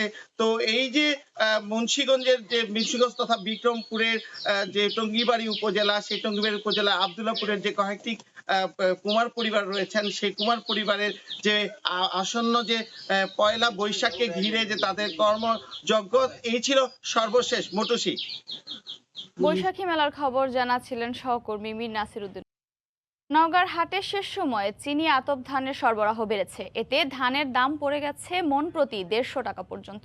সেই খবর জানাতে এই মুহূর্তে নওগাঁর সরস্বতীপুর হাটে আছেন রিপোর্টার MR রকি। সরাসরি চলে যাচ্ছি তার কাছে। রকি, হাটগুলোতে ধানের দরের ব্যাপক একটা ওঠানামা লক্ষ্য করছিলাম। বিশেষ করে এই মৌসুমে কিন্তু চিনি আতপ ধানের সরবরাহটা হাটে এখন বেশি আসছে, এবং এই ধান কিন্তু কৃষকরা তারা গোলায় ধরে রাখেন শেষ মুহূর্তে বিক্রি করার জন্য, এবং ভালো একটা দরের আশা করে থাকেন। কিন্তু আমরা যেটা দেখছিলাম এই হাটগুলোতে প্রতি হাটে কিন্তু দরের ক্ষেত্রে ব্যাপক একটা ওঠানামা, বিশেষ করে যেটা এই মৌসুমে প্রথম দিকে তারা চিনি আতপ ধান বিক্রি করেছিলেন 1700 থেকে 1800 টাকা মন দরে, কিন্তু পরবর্তীতে এসে আজকের বাজারে তারা কিন্তু 1550 থেকে সর্বোচ্চ 1600 টাকা মনে বিক্রি করছেন। তো এরকম একটি দরের জায়গায় প্রতি মনে 150 থেকে 200 টাকা পর্যন্ত কমে যাওয়ার কারণে কৃষকরা বলছেন যে তাদের যে লক্ষ্য ছিল, তাদের যে আশা ছিল, সেই আশাটা কিন্তু পূরণ হচ্ছে না। বিশেষ করে তারা একটা স্বপ্ন দেখে থাকেন, এবং এই ধানটা কিন্তু বিঘা প্রতি 7 থেকে 8 মণ হয়ে থাকে। এ কারণে তাদের খরচের যে খাত, তা কিন্তু এখন এই বাজার দরে তুলতে পারছেন না কৃষকদের অভিযোগ। আর এই বাজার দরের নিচে নেমে যাওয়ার পিছনে তারা যে বিষয়টা কৃষকদের মুখ থেকে আসছে, তারা বলছেন যে বাজারগুলো কিন্তু নিয়ন্ত্রণ করে থাকছেন স্থানীয় যারা ব্যাপারী রয়েছেন, যারা এখানে বা ধান কেনা বেচা করে থাকেন। অন্যদিকে কিন্তু ব্যাপারীরা ভিন্ন অজুহাত দেখাচ্ছেন। তারা বলছেন যে তাদের এই সময়টাতে কিন্তু ধানের যে চালের যে ক্রেতা, তারা সেটা পাচ্ছেন না। বিশেষ করে চিনি আতপ চাল বিদেশে রপ্তানি করে থাকেন, দীর্ঘদিন ধরে সেই রপ্তানি বন্ধ থাকার কারণে তারা চাল বিক্রি করতে পারছেন। এরকম একটি অজুহাতে ধানের দরটা কিন্তু তারা খুব কম দরে এখানে কিনছেন। তবে ব্যবসায়ীদের এইরকম বিপরীতমুখী কথা আসলে মানতে নারাজ কৃষকরা। তারা যেহেতু বলছেন যে এই বিশেষ করে চিনি আতপ ধানটা কিন্তু এটা উচ্চ পর্যায়ে বিভিন্ন আনুষ্ঠানিক কাজে বেশি ব্যবহার করে থাকেন। বিয়ের সাথে বিভিন্ন পর্যায়ে এই চিনি আতপ চালের একটা আলাদা কদর রয়েছে। তবে যেহেতু এই মৌসুমে এই জেলায় কিন্তু চিনি আতপের বিগত মৌসুমগুলো থেকে অনেকটা উৎপাদন কম হয়েছে বলছে কৃষকরা। প্রতি বিঘাতে তাদের যে খরচ হয়, সেই খরচটা কিন্তু এখন তাদের তোলা এখানে হাট থেকে সম্ভব হচ্ছে না। প্রতি বিঘায় বিগত বছরগুলোতে তারা 12 মণ 14 মণ পর্যন্ত ধান ঘরে তুলেছিল, কিন্তু গেল আমন মৌসুমে কয়েক দফা বন্যা হয়েছিল এবং নানা প্রাকৃতিক বালাই মোকাবেলা করতে হয়েছে। এ কারণে উৎপাদনের জায়গায় কিন্তু প্রতি মনে সর্বোচ্চ 7 থেকে 8 মণ 9 মণ পর্যন্ত তারা ধান ঘরে তুলেছিল।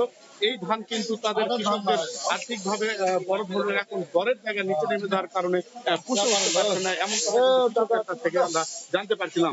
অন্যদিকে এখানে আরো যেসব ধান উঠে, বিশেষ করে হাটগুলোতে আমরা যেটা দেখছি স্বর্ণা 5, গুটি স্বর্ণা এবং নাজির, এই ধানগুলো কিন্তু প্রতি হাটে 50 থেকে 100 টাকা পর্যন্ত দরের ওঠানামা করছে।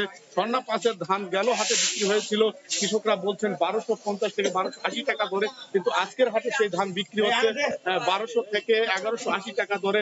গুটি স্বর্ণা ওরকম 1200 টাকা প্রতি ওঠানামা 50 থেকে 80 টাকা পর্যন্ত এই যে নিচে নেমে যাওয়া, এইটাকে কিন্তু কৃষকদের ভাষায় তারা বলছেন এই ক্ষেত্রগুলোতে সবসময় স্থানীয় যারা ব্যবসায়ী রয়েছেন, তারা ধান ব্যাপারী কেনাবেচা করতে বাজার তাদের নিয়ন্ত্রণ ব্যবস্থার কারণেই প্রকৃত ন্যায্য মূল্য কৃষকরা পাচ্ছে না, এমন অভিযোগ কিন্তু কৃষকদের মুখ থেকে বরাবরই আসছে।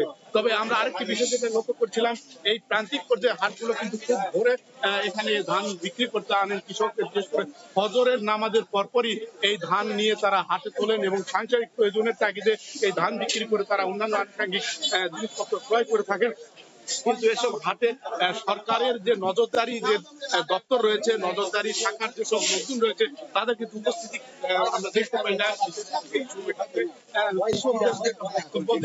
ব্যবসায়ীরা মূলত তাদের একটা ভোর সকাল থেকে কিনা বেচা, তাদের নিয়ন্ত্রণ ব্যবস্থার কারণেই এই বাজারটা একটা সংরক্ষিত ব্যবস্থা থাকে। কৃষকদের কাছে তারা যে দরে ধান কিনেন, যেভাবে তারা ধানটা এখানে কিনতে দাম বেঁধে দেন, সেই দরে কৃষকদের কাছ থেকে তারা কিনতে পারেন এবং কৃষকরা এই জায়গাটায় অনেকটা তাদের খেয়াল খুশির কাছে জিম্মি বলছেন কৃষকরা। তবে এই মৌসুমে কিন্তু আমরা যেটা দেখছিলাম, বিগত আমন মৌসুমের যে ধানগুলো, এই ধানগুলোই কিন্তু এখন হাটে তুলছেন। আগামী আরো 1 মাস পর কিন্তু বুড়ো যে আবাদ করা হয়েছে, এই বুড়োর আবাদের আবার ফলন কিন্তু তারা ঘরে তুলবেন, এমন প্রস্তুতি নিয়ে কিন্তু কৃষকরা এখন তারা এই বিভিন্ন খরচ তোলার জন্য হাটে ধান তুলে থাকছেন। এবং হাটগুলোতে এখন যেসব ধান আসছে, বিশেষ করে বিগত আমন মৌসুমেরই ধান, সব এই ধানগুলো কিন্তু এবার খুবই আমন জাতের ধানের ফলন খুব কম হয়েছিল, কয়েক দফা বন্যা হয়েছে এবং নানা দুর্যোগের কারণে খরচের খাত কিন্তু অনেক বেড়েছে। এখানকার চাষিরা বলছেন প্রতি বিঘায় তাদের যেটা বলছেন যে 6 থেকে 7 বা 8 হাজার টাকা তারা খরচ করেছে। সেই তুলনায় কিন্তু এখনকার বাজার ব্যবস্থার সাথে একটা অসামঞ্জস্য, তারা সেই বাজারের সাথে প্রকৃত মূল্য পাচ্ছেন না, কাঙ্ক্ষিত দর থেকে অনেকটা দূরে থাকছেন। এই কারণে তাদের এই অঞ্চলে যে ধান চাষ করার যে আগ্রহ, তাতে কিন্তু অনেকটা পিছিয়ে পড়ছেন এবং এই অঞ্চলটা কিন্তু কৃষি প্রধান বলা হয়ে থাকে। দেশের বৃহৎ একটি চালের যোগান কিন্তু নওগাঁর এই মোকাম থেকে দেওয়া হয়ে থাকে এবং এই কারণে এখানকার চাষিরা কিন্তু ধান এবং ধান উৎপাদনের সাথে সরাসরি জড়িত। তো বিগত মৌসুমগুলোর চেয়ে কিন্তু এবছর বুড়ো চাষের ক্ষেত্রেও আমরা যেটা লক্ষ্য করছিলাম, অনেকটা বাজার ব্যবস্থার কারণে কিন্তু আগ্রহ তাদের কিছুটা কম রয়েছে। এবছর কিন্তু গেল মৌসুমের চেয়ে প্রায় 10,000 হেক্টর জমিতে কম আবাদ করেছেন, বুড়ো চাষ করেছেন। এর মূল কারণ কিন্তু বাজারের এই ধানের বাজারের একটা অসামঞ্জস্য, বাজার ব্যবস্থার কারণে কিন্তু কৃষকরা তাদের কাঙ্ক্ষিত দর থেকে না পাওয়ার কারণে আগ্রহ। তবে গেল বছরের চেয়ে এবছর বুড়োর অন্যান্য মোটা ধান হয়েছিল, এই ধানের দরটা কিন্তু তারা বেশি পেয়েছেন, এমন কথা কৃষকদের মুখ থেকে পাচ্ছিলাম। সব মিলিয়ে এই বাজারের সার্বিক খোঁজ খবর কিন্তু কৃষকরা অনেকটা অসন্তোষ প্রকাশ করছেন। তো এই ছিল মোটামুটি নওগাঁ সরস্বতী হাটের ধান কেনাবেচার খবর আমার কাছে। নওগাঁ থেকে এতক্ষণ সরাসরি যুক্ত ছিলেন সহকর্মী এমআর রকি। দেশের বাইরের খবর, অক্সফোর্ড অ্যাস্ট্রাজেনেকার করোনার টিকা নিয়ে উদ্বেগ বাড়ছে ইউরোপে। ইইউর 7 দেশে এই টিকার প্রয়োগ আপাতত স্থগিত রাখা হয়েছে। তবে বিশ্ব স্বাস্থ্য সংস্থা বলছে টিকাটির বিরুদ্ধে ওঠা স্বাস্থ্য ঝুঁকির অভিযোগ ভিত্তিহীন। ভ্যাকসিন কার্যক্রম চালু রাখার আহ্বান জানিয়েছে সংস্থাটি। অক্সফোর্ড অ্যাস্ট্রাজেনেকার করোনার টিকা অন্তত 70% পর্যন্ত কার্যকর। যাদের বয়স 70-এর উপরে তাদের জন্য এই টিকা 60% পর্যন্ত কাজে দেয়। একাধিক গবেষণায় এমন তথ্যই উঠে এসেছে। সবকিছু জেনে বুঝেই ইউরোপের দেশগুলোতে শুরু হয় ব্রিটেনের তৈরি এই টিকার প্রয়োগ। তবে রক্ত জমাট বাঁধার অভিযোগ তুলে সেই দেশগুলোই এখন স্থগিত করছে অক্সফোর্ড অ্যাস্ট্রাজেনেকার টিকার ব্যবহার।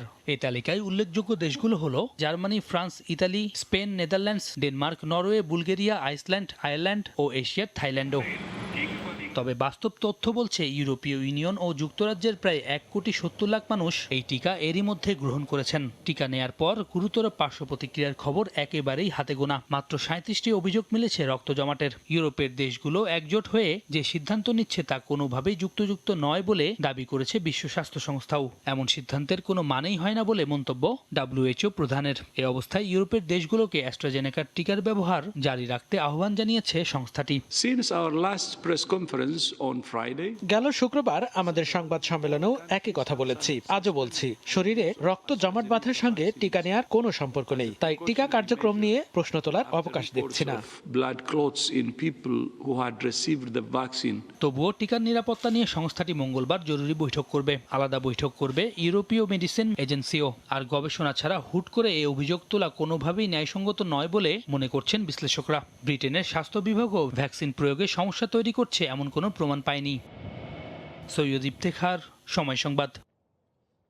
কিছু সংখ্যক টিকা গ্রহণকারীর শরীরে পার্শ্ব প্রতিক্রিয়া দেখা দেয় প্রতিবেশী কয়েকটি দেশের মতো জার্মানিও স্থগিত করেছে ব্রিটিশ অক্সফোর্ড অ্যাস্ট্রাজেনেকা টিকা। তবে এ সংকট সাময়িক বলছেন সংশ্লিষ্টরা। আস্থার যে সংকট তৈরি হয়েছে তা অচিরেই কেটে যাবে বলে আশা প্রবাসী বাংলাদেশিদের। জার্মানি থেকে সহকর্মী বিটু বড়ুয়া রিপোর্ট। টিকা গ্রহণের পর রক্তনালীতে রক্ত জমাট বাঁধার কারণে প্রতিবেশী দেশ ফ্রান্স, নেদারল্যান্ডস ও ইতালি সহ আরো বেশ কয়েকটি দেশের মতো জার্মানিও সাময়িকভাবে স্থগিত করেছে অক্সফোর্ড অ্যাস্ট্রাজেনেকার টিকা। দেশটির স্বাস্থ্যমন্ত্রী ইয়েন স্পান বিষয়টি গণমাধ্যমকে নিশ্চিত করেন। টিকাটির মান ও পার্শ্ব প্রতিক্রিয়ার বিষয়টি খতিয়ে দেখছে ইইউ মেডিসিন এজেন্সি। বৃহস্পতিবার জানা যাবে ইইউর 27 দেশে টিকাটি গ্রহণে কোনো বাধা থাকবে কিনা। আশা করা যাচ্ছে এ সংকট শীঘ্রই কেটে যাবে, কারণ করোনা মোকাবিলায় টিকার কোনো বিকল্প নেই। এই ভাইরাস যুদ্ধে অ্যাস্ট্রাজেনেকা টিকা একটি বড় কার্যকরী হাতিয়ার। টিকাটি যদি স্থগিত করবে তাহলে অনুমোদন কেন দিল? সাধারণ বয়সীদের জন্য টিকা ভালোই বলবো, তবে বয়স্কদের জন্য এটি কতটুকু কার্যকরী তা নিয়ে এখনো গবেষণা দরকার।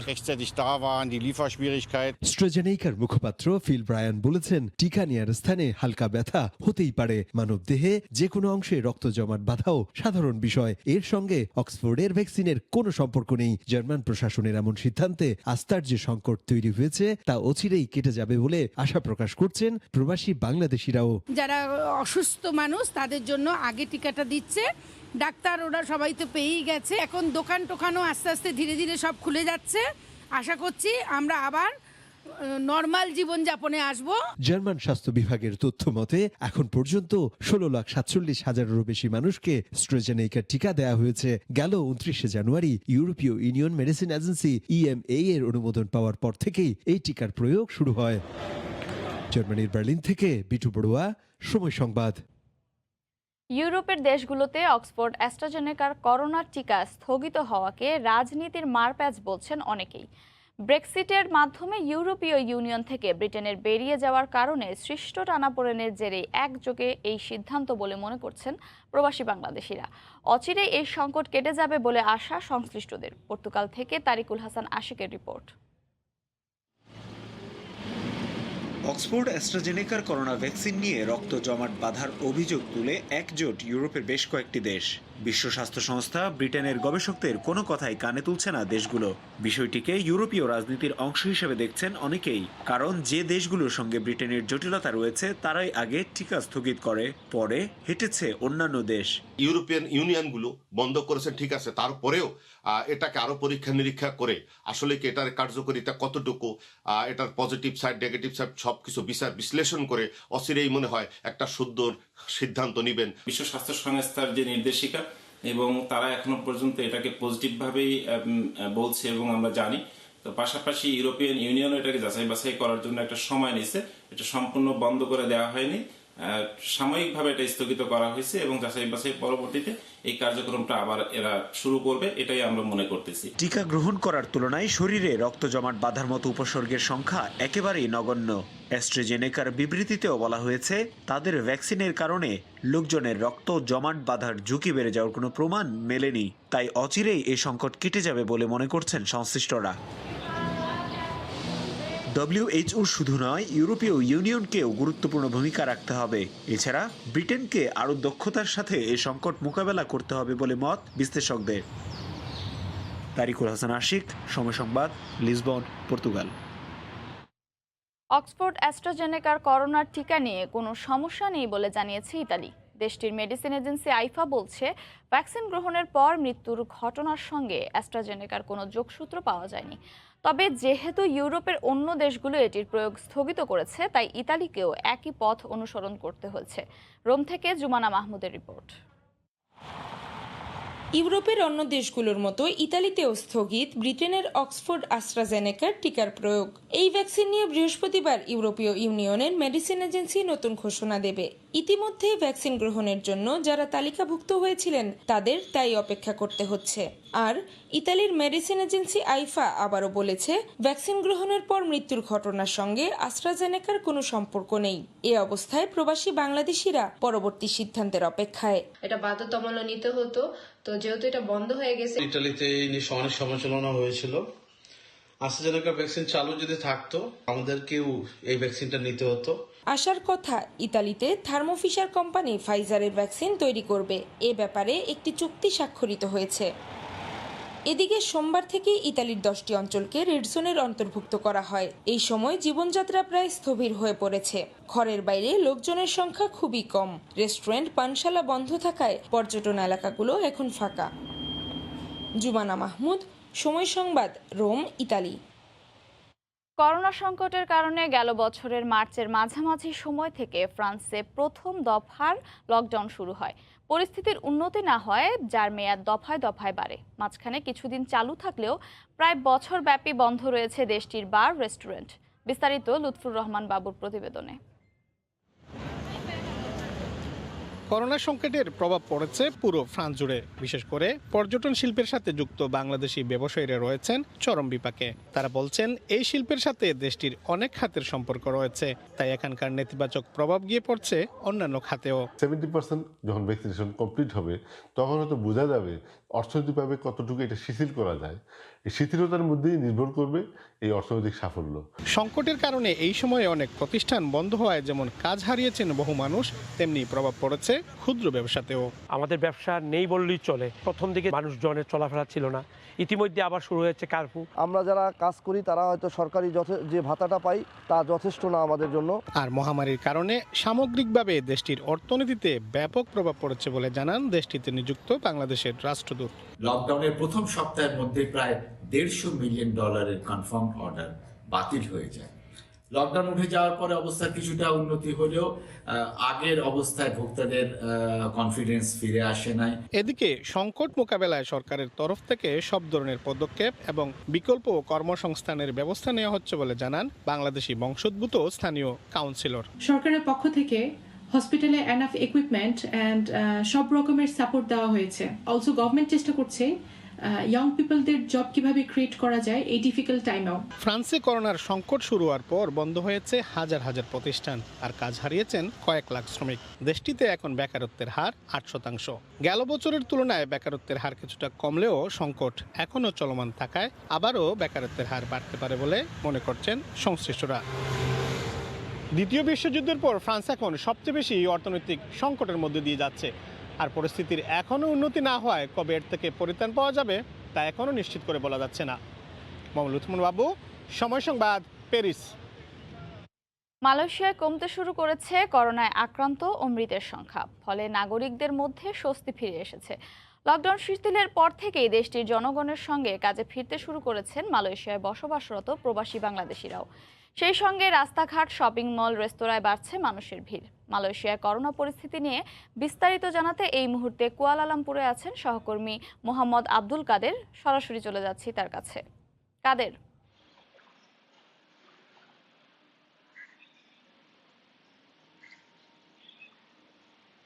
মৌটুসী, আপনাকে ধন্যবাদ। আপনি যেমনটি বলছিলেন, আসলে মালয়েশিয়ায় দীর্ঘদিন লকডাউনের পর চলতি মাসের শুরু থেকে তা শিথিল হওয়ায় এখানকার জনগণের মাঝে কিছুটা স্বস্তি ফিরেছে। তবে বর্তমানে মালয়েশিয়ায় লকডাউন উঠিয়ে নেওয়া হলেও কন্ডিশনাল মুভমেন্ট কন্ট্রোল অর্ডার কিন্তু বহাল রয়েছে।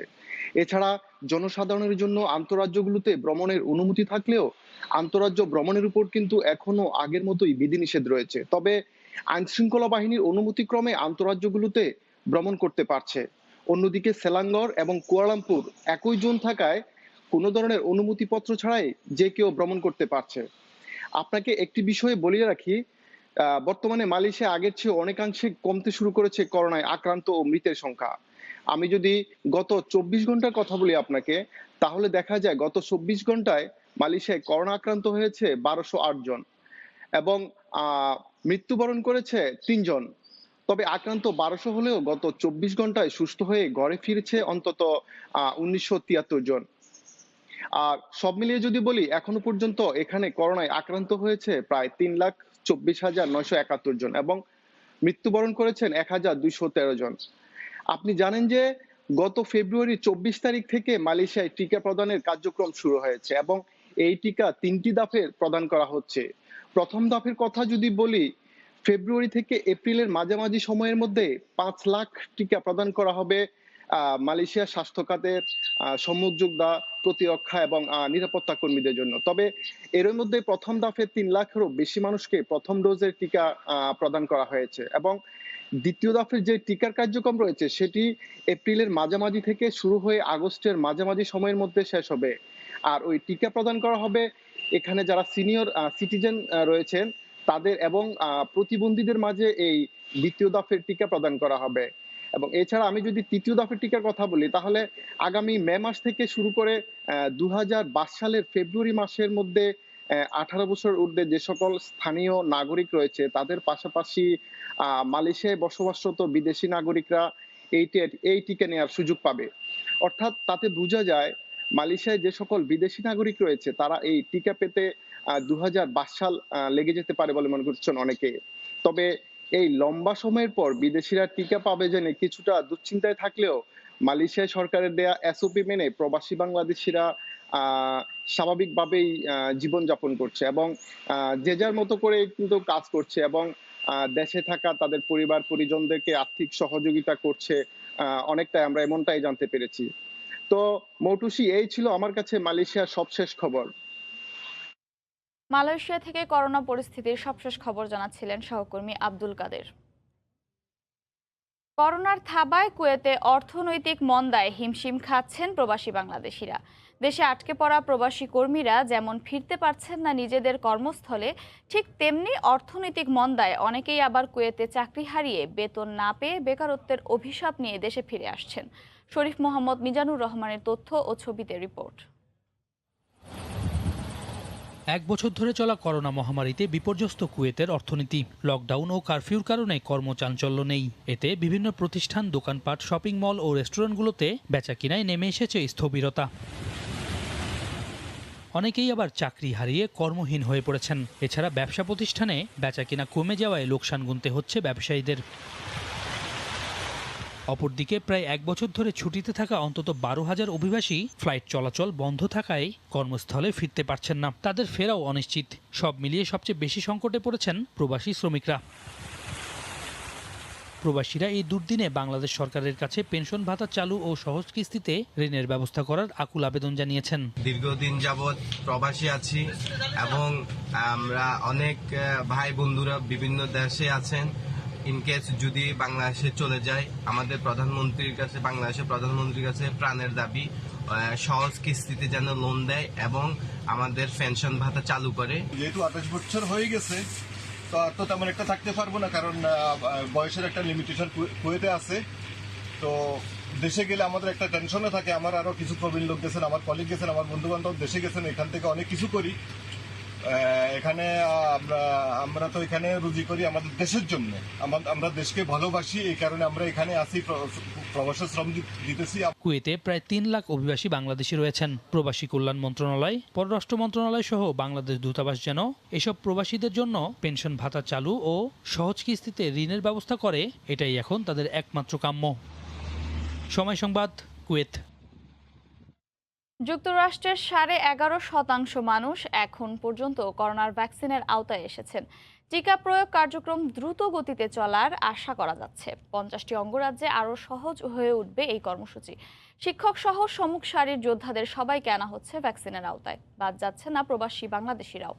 এদিকে নিউ ইয়র্ক স্টেট সিনেটে বাংলাদেশের স্বাধীনতা দিবস উপলক্ষে একটি রেজুলেশন পাশ করা হয়েছে। এই বিষয়ে জানাতে নিউ ইয়র্ক থেকে সরাসরি যুক্ত হচ্ছেন সহকর্মী হাসানুজ্জামান সাকি। তাকি মৌটুসী, আপনাকে ধন্যবাদ।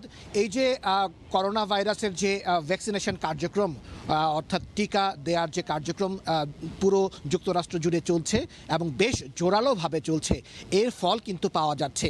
ইতিমধ্যেই যে করোনা ভাইরাসের যে আক্রান্তের সংখ্যা সেটি কিন্তু গত কয়েকদিনে আমরা দেখতে পাচ্ছি যে 50,000-এর নিচে নেমে এসেছে। আমি যে মুহূর্তে কথা বলছি সেই দিনটিতে কিন্তু আজকে সোমবার যে কর্মদিবস শুরু হয়েছে সেই দিনটিতে যুক্তরাষ্ট্রে করোনা আক্রান্তের সংখ্যা এখন পর্যন্ত 44,000, যেটি এক পর্যায়ে গিয়ে 2-2.5 লাখ পর্যন্ত প্রতিদিন কিন্তু আক্রান্ত হতো। অন্যদিকে যে মৃতের যে সংখ্যা সেটিও কমে এসেছে, যে জায়গায় 3,000 থেকে 4,000-এরও বেশি মানুষ প্রতিদিন 24 ঘন্টায় মারা গিয়েছে করোনায়, সেখানে কিন্তু দেখা যাচ্ছে যে এটিও 1,000-এর নিচে নেমে এসেছে। আজকে একদিনে যুক্তরাষ্ট্রে এখন পর্যন্ত 761 জন মানুষ করোনায় মারা গিয়েছেন।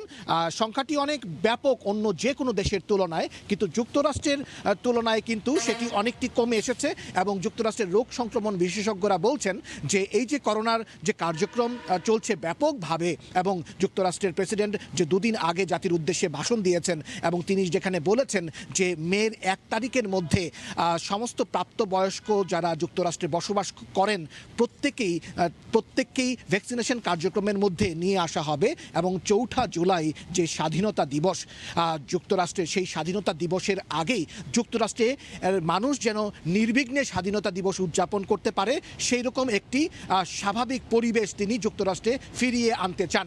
যখন আমরা যুক্তরাষ্ট্রের স্বাধীনতা দিবসকে ফিরিয়ে আনার জন্য জো বাইডেন কথা বলছেন, তখন কিন্তু আর কয়েকদিন পরেই কিন্তু বাংলাদেশের স্বাধীনতা দিবস।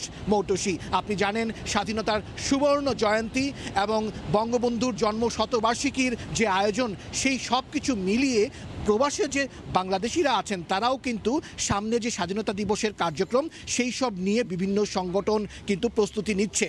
আজকে একটি সুখবর রয়েছে, সেটি হচ্ছে যে নিউ ইয়র্ক স্টেট সিনেটে এবং নিউ ইয়র্ক স্টেট যে বাংলাদেশের যে সুবর্ণ জয়ন্তী স্বাধীনতার 26শে মার্চ, সেই দিনটির উপলক্ষে করে কিন্তু একটি রেজুলেশন তারা পাশ করেছে নিউ ইয়র্ক সিনেটে।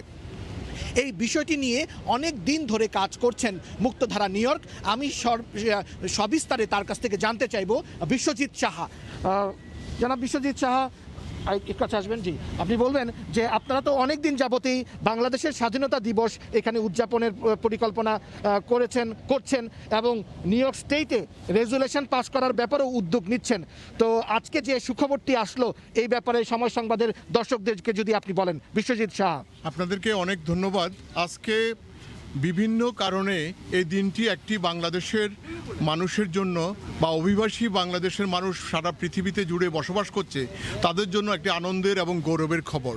সেটি হচ্ছে বাংলাদেশের 26শে মার্চ যে সুবর্ণ জয়ন্তী, সেই সুবর্ণ জয়ন্তী উপলক্ষে গত কয়েক বছর ধরে আমরা যে প্রচেষ্টা করছি সে প্রচেষ্টার ফসল আজকে উঠেছে। সেটি হচ্ছে নিউ ইয়র্ক স্টেট এর আপনার সেনেটর জন লুর মাধ্যমে আমরা সিনেটে যে উত্থাপন করি যে 26শে মার্চ 2021কে বাংলাদেশ ইন্ডিপেন্ডেন্ট ডে ডিক্লেয়ার করার জন্য, সেটি আজকেও অফিসিয়ালি সেটি আমাদের হাতে ডকুমেন্টেশন এসে পৌঁছেছে এবং নিউ ইয়র্ক স্টেটের গভর্নর এটিকে বাংলাদেশের স্বাধীনতা দিবস হিসাবে ঘোষণা করেছে। এটি একটি বড় গৌরবের ঘটনা, কেননা বাংলাদেশের সুবর্ণ জয়ন্তী উপলক্ষে যে এই যে বড় একটি ঘটনা ঘটেছে এটি সমস্ত অভিবাসী সমাজের বিজয়। এবং আপনারা জানেন 2016 সাল থেকে নিউ ইয়র্ক থেকে মুক্তধারা ফাউন্ডেশন বাংলাদেশের সুবর্ণ জয়ন্তীর যে প্রস্তুতি শুরু করে 6 বছর ধরে, এই ডাইভার্সিটি প্লাজা যেখানে আমরা কথা বলছি এখানেই 26শে মার্চ প্রতি বছর প্যারেড হয়েছে করোনার আক্রান্ত 2টি বছর বাদ দিয়ে। মানে আজ থেকে 6 বছর আগে যে পরিকল্পনাটি আমরা শুরু করি এবং শিশু কিশোর মেলা বঙ্গবন্ধুর যে জন্মজয়ন্তী উপলক্ষে 17ই মার্চে যে শিশু কিশোর মেলা হচ্ছে, এবং আপনি জানেন যে গত আপনার 7ই মার্চ থেকে যে আপনার বঙ্গবন্ধুর 100 ছবি নিয়ে যে আপনার প্রদর্শনীটি হচ্ছে, মূল কথা হচ্ছে বঙ্গবন্ধু বাংলাদেশ একটি সমার্থক শব্দ এবং এই দুটিকে কেন্দ্র করে আমরা যেই বিজয়ের আনন্দে শত কোভিডের মধ্যেও মানুষকে কিন্তু ঠেকিয়ে রাখা যাচ্ছে না। মানুষ বাংলাদেশের যে এই 26শে মার্চকে উদযাপন করার জন্য আমরা যেই সুযোগ পেয়েছি, আমরা দেশমাতৃকার কাছে আমরা কৃতজ্ঞ। এবং আপনারা তো এইটি উদ্যোগ নিয়েছেন এবং নিউ ইয়র্ক স্টেট রেজুলেশনটি পাস করেছে। তো আমরা যতটুকু জানি যে একটি নির্দিষ্ট দিনে সেই ইন্ডিপেন্ডেন্ট ডেটি উপলক্ষ করে নিউ ইয়র্ক স্টেটে একটি আয়োজন রয়েছে। কোভিড সিচুয়েশনের মধ্যে সেই আয়োজনটি কি হবে? 26শে মার্চ আমরা আশা করছি যেটি ভার্চুয়ালি হোক, লাইভ হোক, এটি অনুষ্ঠান হবে এবং এটি নিউ ইয়র্ক স্টেটের উদ্যোগেই এটি অনুষ্ঠান হবে। এর আগেও আপনি জানেন যে আমরা 26শে মার্চে বিভিন্ন অনুষ্ঠান আলবেনিতে করেছি এবং এইবার অনেক বৃহৎ আকারে বিভিন্নভাবে এটি উদযাপিত হবে এবং এই উদযাপনের সাথে বাংলাদেশের 50 বছরের যে আনন্দ বেদনার কাব্য এবং মুক্তিযুদ্ধে আপনি জানেন এই দিবসটি যে নিউ ইয়র্ক স্টেট যে ঘোষণা করেছে, এটি নানান কারণে এটি আপনার গুরুত্বপূর্ণ। কেননা বাংলাদেশের মুক্তিযুদ্ধের সময় আপনি জানেন যে আমেরিকার সরকার যে আপনার বিরোধিতা করেছিল বাংলাদেশের মুক্তিযুদ্ধের, কিন্তু সেই সরকারের একটি স্টেট আজকে সেই দিনটিকে বাংলাদেশের স্বাধীনতা দিবস ঘোষণা করেছে। এটি 50 বছর পর আরেকটি বড় বিজয় বলে আমরা মনে করি। বিশ্বজিৎ সাহা, আপনি অনেক বড় আয়োজনের সঙ্গে এখানে সম্পৃক্ত আছেন। বাংলাদেশ প্যারেড এখানে হয় না।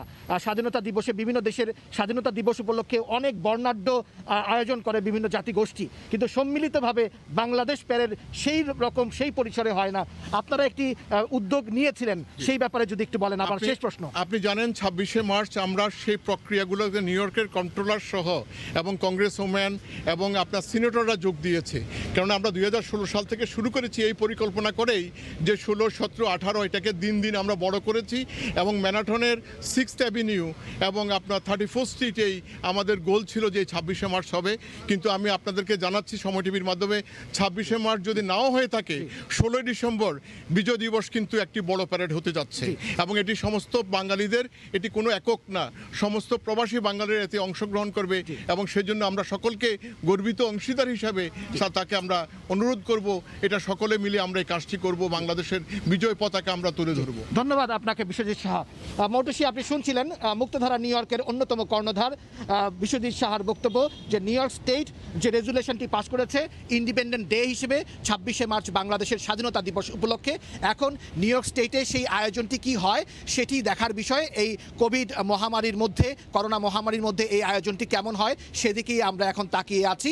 এই ছিল আমার কাছে সর্বশেষ করোনা পরিস্থিতি এবং বাংলাদেশের স্বাধীনতা দিবস নিয়ে নিউ ইয়র্ক স্টেট এবং বিভিন্ন সংগঠনের যে আয়োজনের প্রস্তুতি তা নিয়ে সর্বশেষ খবর। মৌটুসী, আপনাকে ধন্যবাদ।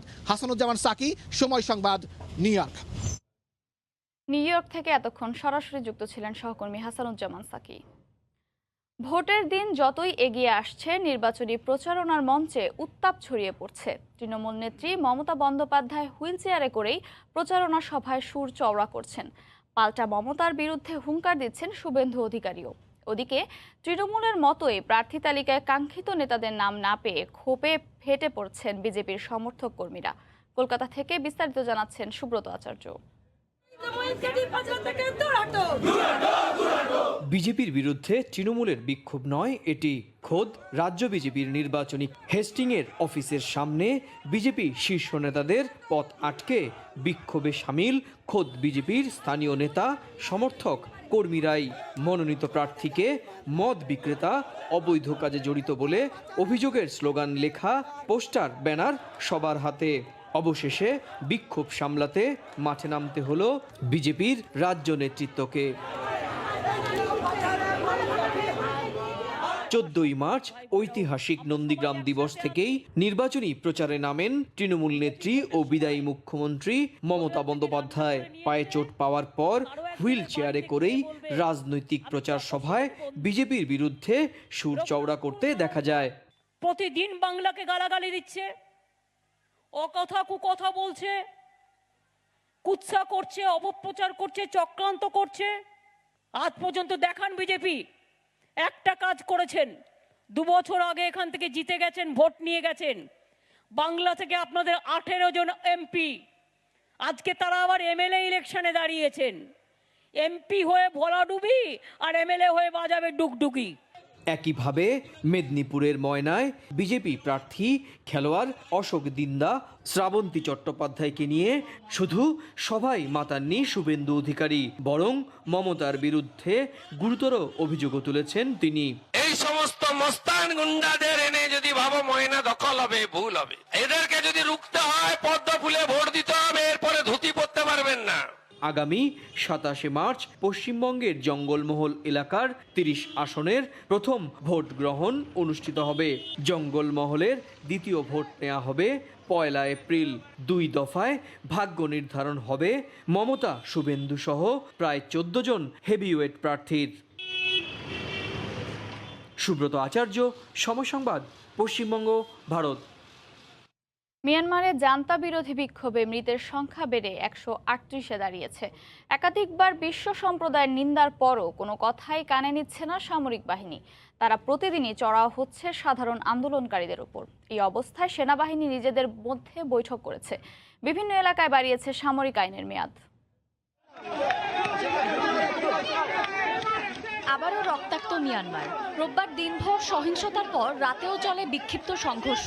এতে রণক্ষেত্রে পরিণত হয় গোটা ইয়াঙ্গুন। পুলিশের গুলিতে একদিনেই প্রাণ হারান অন্তত অর্ধশত বিক্ষোভকারী। এ নিয়ে বিক্ষোভে মৃতের সংখ্যা ছাড়িয়েছে 100। সেনা অভ্যুত্থানের পর এদিন ভয়াবহতম সহিংসতা প্রত্যক্ষ করে মিয়ানমারবাসী। পরিস্থিতি নিয়ন্ত্রণে মধ্যরাত থেকে ইয়াঙ্গুনে মার্শাল ল বা সামরিক আইন জারি করে জান্তা সরকার। এছাড়াও রোববার জান্তা সরকার বিরোধী বিক্ষোভের মধ্যে লাইং থায়ায় চীনা মালিকানাধীন বেশ কয়েকটি কারখানায় আগুন দেওয়ার ঘটনা ঘটে। এতে বেশ কয়েকজন চীনা আহত হয়েছেন বলে খবর পাওয়া গেছে। এদিকে আগের দিনের ধারাবাহিকতায় সোমবার সকাল থেকেই ইয়াঙ্গুন, মান্দালে সহ মিয়ানমারের প্রধান শহরগুলোতে শুরু হয় জান্তা সরকার বিরোধী বিক্ষোভ। এদিনও থেমে থেমে বিক্ষোভকারী ও দাঙ্গা পুলিশের মধ্যে চলে সংঘর্ষ, পাশাপাশি চলে ধরপাকড় ও ইটপাটকেল নিক্ষেপ। আন্দোলনকারীদের ছত্রভঙ্গ করতে এদিনও নির্বিচারে গুলি ও টিয়ারশেল নিক্ষেপ করে নিরাপত্তা বাহিনী। এতে আহত হন বেশ কয়েকজন। জান্তা সরকার বিরোধী বিক্ষোভে পুলিশি সহিংসতার তীব্র নিন্দা জানিয়েছে জাপান। একই সঙ্গে যথাসময়ে মিয়ানমারের বিরুদ্ধে কঠোর পদক্ষেপ নেওয়ার হুঁশিয়ারিও দিয়েছে দেশটির সরকার। শায়লা রহমান, ইমা, সময় সংবাদ। তীব্র ধূলিঝড়ে বিপর্যস্ত চীনের রাজধানী বেইজিং। এতে এক প্রকার স্থবির হয়ে পড়েছে সেখানকার জনজীবন। দেশটির উত্তর পশ্চিমাঞ্চল এবং গোবি মরু অঞ্চল থেকে আসা প্রচণ্ড বাতাসের কারণে এই ধূলিঝড় সৃষ্টি হয়েছে বলে জানিয়েছে দেশটির আবহাওয়া দপ্তর। এতে গেল 1 দশকের মধ্যে সবচেয়ে ভয়াবহ ধূলিঝড় বলেও উল্লেখ করা হয়। এতে আশঙ্কাজনক হারে নেমে গেছে শহরটির বায়ুমান। রোববার বেইজিংয়ের বায়ুমান রেকর্ড করা হয় 500 AQI। জারি করা হয়েছে মাঝারি সতর্কতা। প্রয়োজন ছাড়া ঘর থেকে বের না হওয়ার নির্দেশও দিয়েছে কর্তৃপক্ষ। এছাড়াও মঙ্গোলিয়া থেকে আসা মৌসুমি ঝড়ে গানসু, শানসি এবং হবেই প্রদেশেও ধূলিঝড়ের সতর্কতা জারি করেছে আবহাওয়া দপ্তর। দীর্ঘ প্রতীক্ষার অবসান ঘটিয়ে অবশেষে প্রকাশ পেল অস্কার 2021-এর মনোনয়ন তালিকা। মোট 24টি ক্যাটাগরিতে এই বছর দেয়া হয়েছে মনোনয়ন। প্রিয়াঙ্কা চোপড়া ও তার স্বামী নিক ঘোষণা করেন পূর্ণ তালিকা। এবার সেরা সিনেমার দৌড়ে আছে মোট 8টি সিনেমা, যার মধ্যে রয়েছে ম্যাঙ্ক, নোম্যাডল্যান্ড, প্রমিজিং ইয়াং উমেন। করোনার কারণে 2 মাস পিছিয়ে এবছর অস্কারের আয়োজন অনুষ্ঠিত হবে 25 এপ্রিল। কলকাতার মোহামেডান স্পোর্টিং ক্লাবের সঙ্গে চুক্তি শেষ এপ্রিলে। তবে নেপালে 3 জাতির টুর্নামেন্ট সামনে রেখে জাতীয় দলের হয়ে খেলতে তার আগেই দেশে ফিরে আসছেন জামাল। 16 মার্চ ফিরবেন এই মিডফিল্ডার। জামালের দেশে ফেরার খবরে হতাশ ক্লাবটির কর্মকর্তারা। জানান, দলের একজন গুরুত্বপূর্ণ খেলোয়াড়ে পরিণত হয়েছিলেন বাংলাদেশের ফুটবল দলের এই অধিনায়ক। ম্যাচ শেষে চার্চিল ব্রাদার্সের বিপক্ষে মোহামেডানের হয়ে অধিনায়কের দায়িত্ব পালন করেন জামাল। কলকাতা থেকে সুব্রত আচার্যের রিপোর্ট। গেল বছর 24 ডিসেম্বর কলকাতার মোহামেডান স্পোর্টিং ক্লাবের হয়ে যাত্রা শুরু হয় জাতীয় ফুটবল দলের অধিনায়ক জামাল ভুঁইয়ার। সেই যাত্রার এবার ইতি টানার পালা। নেপালে 3 জাতির ফুটবল টুর্নামেন্টে অংশ নিতে দেশে ফিরছেন এই মিডফিল্ডার। একে তো জাতীয় দলের দায়িত্ব, তার ওপর আছে ঘরোয়া ফুটবল লিগ, সাইব স্পোর্টিং ক্লাবের সঙ্গেও আছে চুক্তি। সব মিলিয়ে আর কলকাতায় ফেরা হচ্ছে না জামালের। আমরা যেটা ভেবেছি কি national duty come first then any club duty, so he is going there on 16 এতদিন আই লিগে কলকাতার মোহামেডানের হয়ে আলো ছড়িয়েছেন জাতীয় ফুটবল দলের এই তারকা। দিন দিন হয়ে উঠেছেন দলের একজন নির্ভরযোগ্য ফুটবলার। তাই তো জামালের দেশে ফেরার খবরে হতাশ মোহামেডান স্পোর্টিং ক্লাবের সাধারণ সম্পাদক। এত বড় প্লেয়ার মানে কি যে টিম কে লিয়ে খেলছো আর অন্য টিমে ক্যাপ্টেন ও তো যেতে হবে, তো মন তো খারাপ লাগবে। জাতীয় ফুটবল দলের অধিনায়কের দায়িত্বটা বেশ ভালোভাবেই পালন করেন জামাল, কিন্তু প্রথমবার কলকাতার ঐতিহ্যবাহী ক্লাব মোহামেডানে খেলে তিনি যে সবার মন জয় করে নিয়েছেন তা এই ক্লাব কর্মকর্তার কথায় স্পষ্ট ফুটে উঠেছে। জামাল এখানে খুব কোঅর্ডিনেট করেছে আমাদের সঙ্গে, টিমটা স্পিরিট জাগিয়ে রেখেছেন, ওটা ভালো করে। আই লিগে মোহামেডানের হয়ে মোট 9 ম্যাচ খেলেছেন জামাল। দলের তারকা এই ফুটবলারের বিদায়টা নিশ্চয়ই স্মরণীয় করে রাখতে চাইবে ক্লাবটি। Will always talk about Jamal in our, will keep Jamal in our heart. প্রিয় দর্শক, 5 মাসের যে জামাল ভুঁইয়ার চুক্তি তার শেষ হচ্ছে এপ্রিল মাসে এবং আগামীকাল তাকে কিন্তু এই ক্লাব থেকে বাংলাদেশের উদ্দেশ্যে রওনা হতে হবে। কলকাতার মোহামেডান ক্লাব থেকে সুব্রত আচার্য, সময় সংবাদ। ঋতু পরিবর্তনের শুরুতেই পর্যটকদের উপস্থিতিতে জমে উঠেছে মৌলভীবাজারের শতাধিক পর্যটন স্পট। বিশেষ করে ছুটির দিনে পর্যটন কেন্দ্রগুলোতে মানুষের উপচে পড়া ভিড়। দীর্ঘদিন পর এই অঞ্চলের পর্যটন ব্যবসায় গতি আসায় খুশি পর্যটন ব্যবসায়ীরা। কয়েক কোটি টাকার ব্যবসা হবে বলে আশা তাদের। আর পর্যটকদের নিরাপত্তা দিতে সতর্ক রয়েছে প্রশাসনও। শাহ আলিদুর রহমানের পাঠানো তথ্য ও ছবি নিয়ে রিপোর্ট। মায়াবী প্রকৃতি তার আপন আলোয় যুগ যুগ ধরে ছড়াচ্ছে জ্যোতি। সবুজে নির্জন হাতছানি দেয়া পাহাড় টিলা আর ঝরনার কলতানের শব্দ শুনতেই প্রতিদিন ভিড় করছেন শত শত পর্যটক। তাদের পদচারণায় মুখর হয়ে মৌলভীবাজারে সবকটি পর্যটন স্পট।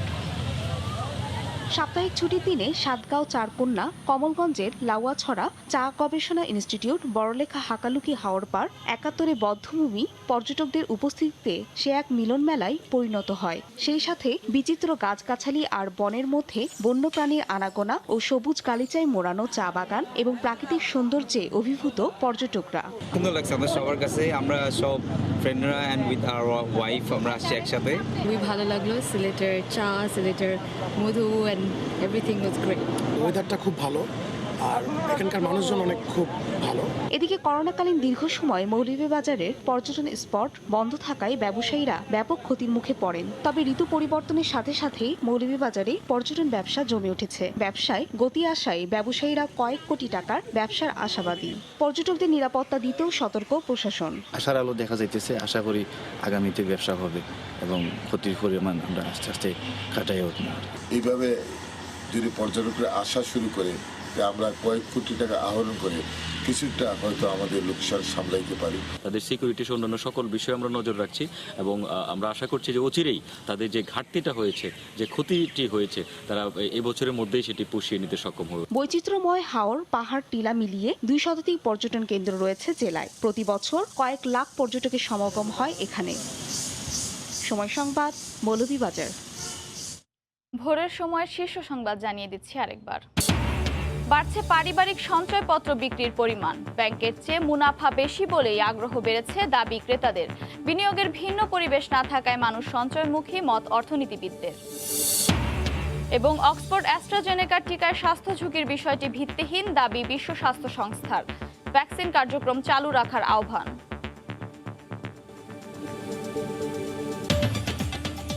এই ছিল ভোরের সময়। সঙ্গে থাকুন সময়।